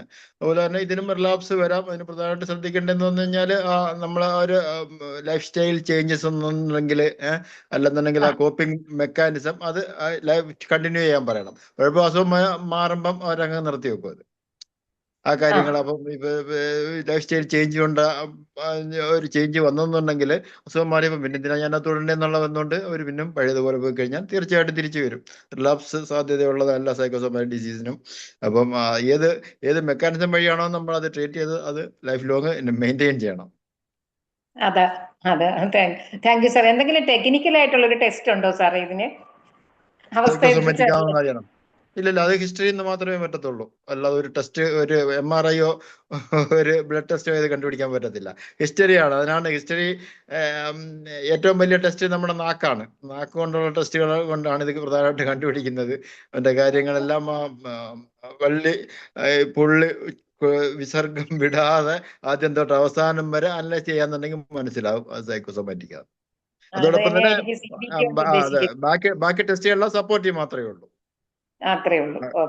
ഓക്കെ സാർ, നല്ലൊരു ക്ലാസ് തന്നതിന് വളരെയധികം സന്തോഷം. വീണ്ടും ഒരു റീയൂണിയനുള്ള അവസരം കിട്ടിയതിൽ അതിലേറെ സന്തോഷം. എനിക്ക് ഏറ്റവും അത് പ്രയോജനമായിട്ട് തോന്നി കഴിഞ്ഞാൽ എല്ലാവരും അവസാനം വരെ അതിനകത്ത് ഇരുന്നു എന്നുള്ള എനിക്കൊരു സന്തോഷം തരുന്നുണ്ട്. അല്ലാതെ ഇങ്ങനെ പറയുന്നത് എല്ലാവരും പറയും നല്ലത് അവസാരുന്നത് അതിന് കാര്യമില്ല. അവസാനം വരെ എല്ലാവരും ഉണ്ടായിരുന്നതിൽ വലിയ സന്തോഷമുണ്ട്. എല്ലാവർക്കും എന്റെ നന്ദി ഒരിക്കൽ കൂടി. സാറേ, ആലപ്പുഴ ഡിസ്ട്രിക്റ്റിലാണ് സാറിനെ ചേർക്കാൻ പോകുന്നത്. Welcome sir. ഓ ആയിക്കോട്ടെ. ഓക്കെ, വേറെ ആർക്കും ഷെയർ ചെയ്യാനുണ്ടോ? ഉണ്ടെങ്കിൽ അൺമ്യൂട്ട് ചെയ്യാം കേട്ടോ. വിജയ്, രതിദേവി, മാത്യു തോമസ്, ജീവ, അനിമോൾ. വിജയ് സാർ. വിജയരാം സാർ, വളരെ നന്നായി ഈ സൈക്കോസൊമാറ്റിക് ഡിസീസിന്റെ ആ വിസ്തൃതിയെ കുറിച്ചുള്ള അവയർനെസ് സാർ തന്നു. അതിനോടൊപ്പം തന്നെ ഇൻസൈറ്റുകൾ കിട്ടുന്ന കാര്യമായി സാറിന്റെ കേട്ടോ. അപ്പൊ സാറിനോട് ഞാനൊരു സംശയം ചോദിച്ചോട്ടെ. അതായത് എനിക്ക് ചെറുപ്പത്തിൽ ഒരു വിട്ടുമാറാത്ത ചുമ ഉണ്ടായിരുന്നു. അത് അലർജിയാണെന്ന് വളരെ നല്ലൊരു ഫിസിഷ്യൻ ഡയഗ്നൈസ് ചെയ്തിട്ട് പറഞ്ഞു ആ അലർജി എന്തുകൊണ്ടാണെന്ന് നിങ്ങൾ തന്നെ കണ്ടെത്തിയത് സോൾവ് ചെയ്യുന്നു പറഞ്ഞു. അപ്പൊ അതിന് ഞാൻ കണ്ടെത്തി എനിക്ക് തണുപ്പാണ് എന്നെ ഈ പ്രശ്നം ഉണ്ടാക്കുന്നത് എനിക്ക് മനസ്സിലായി. ഇപ്പൊ അന്ന് ചെറുപ്പം മുതലട്ടെ, ഇപ്പൊ സീനിയർ സിറ്റിസൺ, ഒരു 30-32 വയസ്സിലൊക്കെ സംഭവം. അതിനുശേഷം ഞാനിത് കണ്ടെത്തിയതിനു ശേഷം ശരിക്കും ഈ ത്രോട്ടിനെ തണുപ്പിൽ നിന്ന് പ്രൊട്ടക്ട് ചെയ്തിട്ടുള്ള ഒരു, അതുപോലെ ഐസ്ക്രീം തുടങ്ങിയ സാധനങ്ങൾ കഴിക്കാതിരിക്കുന്നത്. 35 കൊല്ലമായിട്ട് ഐസ്ക്രീം കഴിച്ചില്ല. അങ്ങനെ വരുമ്പോ ഞാനത് മാനേജ് ചെയ്തിട്ടുണ്ടായിരുന്നു. അതിന് മുൻപേ എനിക്ക് മാനേജ് ചെയ്യാൻ പറ്റുന്നുണ്ട്. എനിക്കിപ്പോ 10-30 കൊല്ലമൊക്കെ ആയിട്ട്, 30-35 കൊല്ലമൊക്കെ ആയിട്ട്. അപ്പോ അതാണ് എന്റെ കാര്യം. അപ്പൊ അത് സക്സസ്ഫുൾ ആയിട്ട് ഞാൻ മാനേജ് ചെയ്യുന്നു. അപ്പൊ ഇത് അലർജി സാറിനോട് ചോദിക്കാനുള്ള ചോദ്യം എനിക്കിതാണ്. അലർജി സൈക്കോസൊമാറ്റിക് ഡിസീസ് അല്ലല്ലോ അല്ലേ? ആണോ? എന്തൊക്കെയോ അതിൽ കുറെ ഡിഫറൻസ് ഉണ്ടെന്നുണ്ട് അല്ലേ? അതൊന്ന് അലർജി മൂലം ഉണ്ടാകുന്ന ആസ്മ, അലർജി മൂലം ഉണ്ടാകുന്നതാണ് ആസ്മ. അപ്പൊ അത് സൈക്കോസോമാറ്റിക് ആണ്. അല്ലാതെ ആസ്പർ അലർജിക് ഡിസോർഡർ എന്ന് ടോട്ടൽ പറഞ്ഞു കഴിഞ്ഞാല് കുറച്ച് അതിന്റെ കുറെ സിംറ്റംസ് സൈക്കോളജിക്കൽ ഫാക്ടേഴ്സ് ഉണ്ട്. ഈ പാരസിമ്പൈറ്റിസ് സിമ്പൈറ്റിസ് പറഞ്ഞല്ലോ. അപ്പൊ ഈ അലർജിക് റൈനൈറ്റിസ് പോലെ തന്നെ വാസോവാഗൽ റൈനൈറ്റിസ് എന്ന സാധനമുണ്ട്. അത് ഈ നെർവിന്റെ കൺട്രോൾ കൊണ്ട് മാത്രം ഉണ്ടാകുന്ന പ്രശ്നമാണ്. അപ്പൊ അതിനകത്ത് എന്തായാലും ഒരു ഇൻഫ്ലുവൻസിങ് ഫാക്ടർ അലർജിക് ഡിസോർഡേഴ്സിനും ഉണ്ട്, അതിന്റെ സിംറ്റംസിനകത്ത്. അല്ല, ഇത് അലർജിക് ഡിസീസിന് സൈക്കോസോമാറ്റിക് നേച്ചർ കൂട്ടുമോ? അതിന്റെ സിംറ്റംസിനെ മോഡിഫൈയിങ് ആയിട്ട് സൈക്കോളജിക്കൽ ഫാക്ടർ ഉണ്ട്. അതുപോലെ തന്നെ ഞാൻ കുറച്ച് ഇൻഫ്ലമേറ്ററി ഒക്കെ പറഞ്ഞായിരുന്നല്ലോ അതിനകത്ത്. അപ്പൊ അതൊക്കെ ഇംപ്ലിമെന്ററി അതെല്ലാം കോർട്ടിസോൾ വന്ന് ഇത് കുറയ്ക്കുന്നുണ്ട്. അപ്പൊ ഇംപ്ലിമെന്റേഷൻ കുറയ്ക്കുന്നുണ്ട്, അപ്പം കോർട്ടിസോൾ കൂടുന്നുണ്ട്. അപ്പൊ അതൊക്കെ ഇൻഫ്ലുവൻസിങ് ഫാക്ടേഴ്സ് ആണ്. ഇന്റർലൂക്കിൻ 1, ഇന്റർലൂക്കിൻ 2, അതൊക്കെ ഞങ്ങൾ ആസ്മയ്ക്കും അലർജിക് ഡിസോർഡേഴ്സിനെ സൈറ്റോകൈൻ എന്ന് പറയും. അപ്പൊ അതിന്റെയൊക്കെ പ്രൊഡക്ഷനകത്തും മെയിൻ്റനൻസിനകത്തും ഒരു സൈക്കോളജിക്കൽ ഫാക്ടർ ഉള്ളതുകൊണ്ട് അതിനൊരു ഇത് കാണും. ഇപ്പൊ പ്രകടമായിട്ട് അലർജിക് ഡിസോർഡർ ഒരു സൈക്കോസോമാറ്റിക് ആയിട്ട് പറഞ്ഞില്ലെങ്കിൽ പോലും എല്ലാ ഡിസീസിനും പോലെ ഇതിന്റെ പ്രധാന പത്തോളജിയെ കുറിച്ച്, പത്തോഫിസിയോളജിയെ കുറിച്ചൊക്കെ ആലോചിക്കുമ്പോൾ തീർച്ചയായിട്ടും ഇതിനൊരു ബന്ധം ഉണ്ടാകണം. സാറിനോട് ഒരു ചോദ്യം കൂടി ചോദിച്ചോളൂ. അപ്പൊ ഞാൻ എന്റെ ലൈഫിൽ കണ്ടെത്തിയ കാര്യം അലർജി തണുപ്പ് കൊണ്ടാണെന്ന് പറഞ്ഞിട്ട് അത് മാനേജ് ചെയ്തുകൊണ്ട് പോകുമല്ലോ, അത് തന്നെ ആയിരിക്കുമല്ലോ സാറേ? അതെ, തണുപ്പ് തീർച്ചയായിട്ടും നമ്മളെപ്പോഴും പറയുന്നത് എല്ലാ അലർജിക്കാർക്കും തണുപ്പും പൊടിയും ഒഴിവാക്കുക. പൊടിയാണ് 95% ആൾക്കാർക്കും ഈ ഹൗസ് ഡസ്റ്റ് മൈറ്റ് ഒരു ഫാക്ടറാണ്. അതുപോലെ ഇനി തണുപ്പ് ഉണ്ടാകുമ്പോൾ ഈ അലർജൻ കൂടുതൽ നേരം നമ്മുടെ എപ്പിത്തീലിയത്തിൽ നിൽക്കും. അപ്പോഴേ ഡിസീസ് കൂടാൻ സാധ്യതയുണ്ട്. കാരണം നമുക്ക് ഈ സാധാരണ ഒരു എസ്കലേറ്റർ മെക്കാനിസം ഉണ്ട്. പൊടിയൊക്കെ വന്നു കഴിഞ്ഞാൽ പുറത്തോട്ട് തള്ളിക്കളയാൻ വേണ്ടി ഒരു സീലിയറി മെക്കാനിസം ഉണ്ട്. അപ്പൊ അതൊക്കെ സ്ലഗ്ഗിഷ് ആയിരിക്കും തണുപ്പുണ്ടാകുമ്പോൾ. അപ്പോൾ ഒരു അലർജി നമ്മുടെ മൂക്കിന്റെ മ്യൂക്കോസായി വന്നു കഴിഞ്ഞാൽ അത് കൂടുതൽ നേരം അവിടെ തങ്ങി നിൽക്കാനും അതുപോലെ ഒരു അലർജിക് റിയാക്ഷൻ ഇൻഡ്യൂസ് ചെയ്യാനും പറ്റും. ഓക്കെ, ഞാൻ എന്റെ ഫിസിയോളജി പിന്നെ ഫിസിഷ്യന്റെ കാര്യം പറഞ്ഞല്ലോ, വളരെ നല്ലൊരു അദ്ദേഹത്തിനോട് പറഞ്ഞു, നീ ഇങ്ങനെ ട്രിഗർ ചെയ്യുന്ന ചുമ വരുമ്പോ അത് ട്രിഗർ ചെയ്യാൻ നിന്നിട്ട് വരുമ്പോ കൂടുള്ളൂ എന്ന് പറഞ്ഞിട്ടുണ്ടായിരുന്നു അന്ന്. അതിന്റെ അപ്പൊ അധികം ചുമക്കാതിരിക്കാനുള്ള അങ്ങനൊക്കെ ആ രീതിയിലൊക്കെ സാറ് പറഞ്ഞിട്ടുണ്ടായിരുന്നു അന്ന്. പിന്നെ ഇപ്പൊ ഐസ്ക്രീം ഞാൻ കഴിക്കുകയാണെങ്കിൽ എനിക്ക് 2-3 ദിവസം ഞാൻ ചുമയായിട്ട് ഉണ്ടാവും. തന്നെയായിരിക്കും സത്യം അല്ലേ? അതെ, അത് അത് കുറച്ച് സപ്രസ് ചെയ്യണമെന്ന്, വോളണ്ടറി സപ്രസ് ചെയ്യണമെന്ന് പറഞ്ഞത് നേരാണ്. ചിലർ ഭയങ്കര സെൻസിറ്റീവ് ആണ്. ചെറിയൊരു ചുമ ഓട്ടിക്കഴിഞ്ഞാൽ ചുമച്ചതങ്ങ് ക്ലിയർ ചെയ്യാന്നുള്ളൊരു ധാരണയിൽ ചുമച്ചുകൊണ്ടിരിക്കും. അത് പിന്നെയും അതിന് ഒരു പ്രസിപ്പിറ്റേഷൻ ഫാക്ടറായിട്ട് കൂടി വരും. ഇതൊക്കെ ഒരു സൈക്കോളജി അതിനകത്തും ഒരു ഫാക്ടർ ഉണ്ടെന്നുള്ളതാണ് നമ്മൾ കാണുന്നത്. Thank you sir.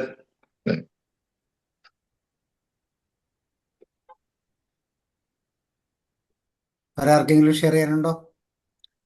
Any doubts? അല്ലെങ്കിൽ നമുക്ക് എൻ്റെ ചെയ്യാം. രാജൻ സാർ എന്തെങ്കിലും പറയുന്നു? അനിമ. ഹലോ. പറഞ്ഞു. Okay sir.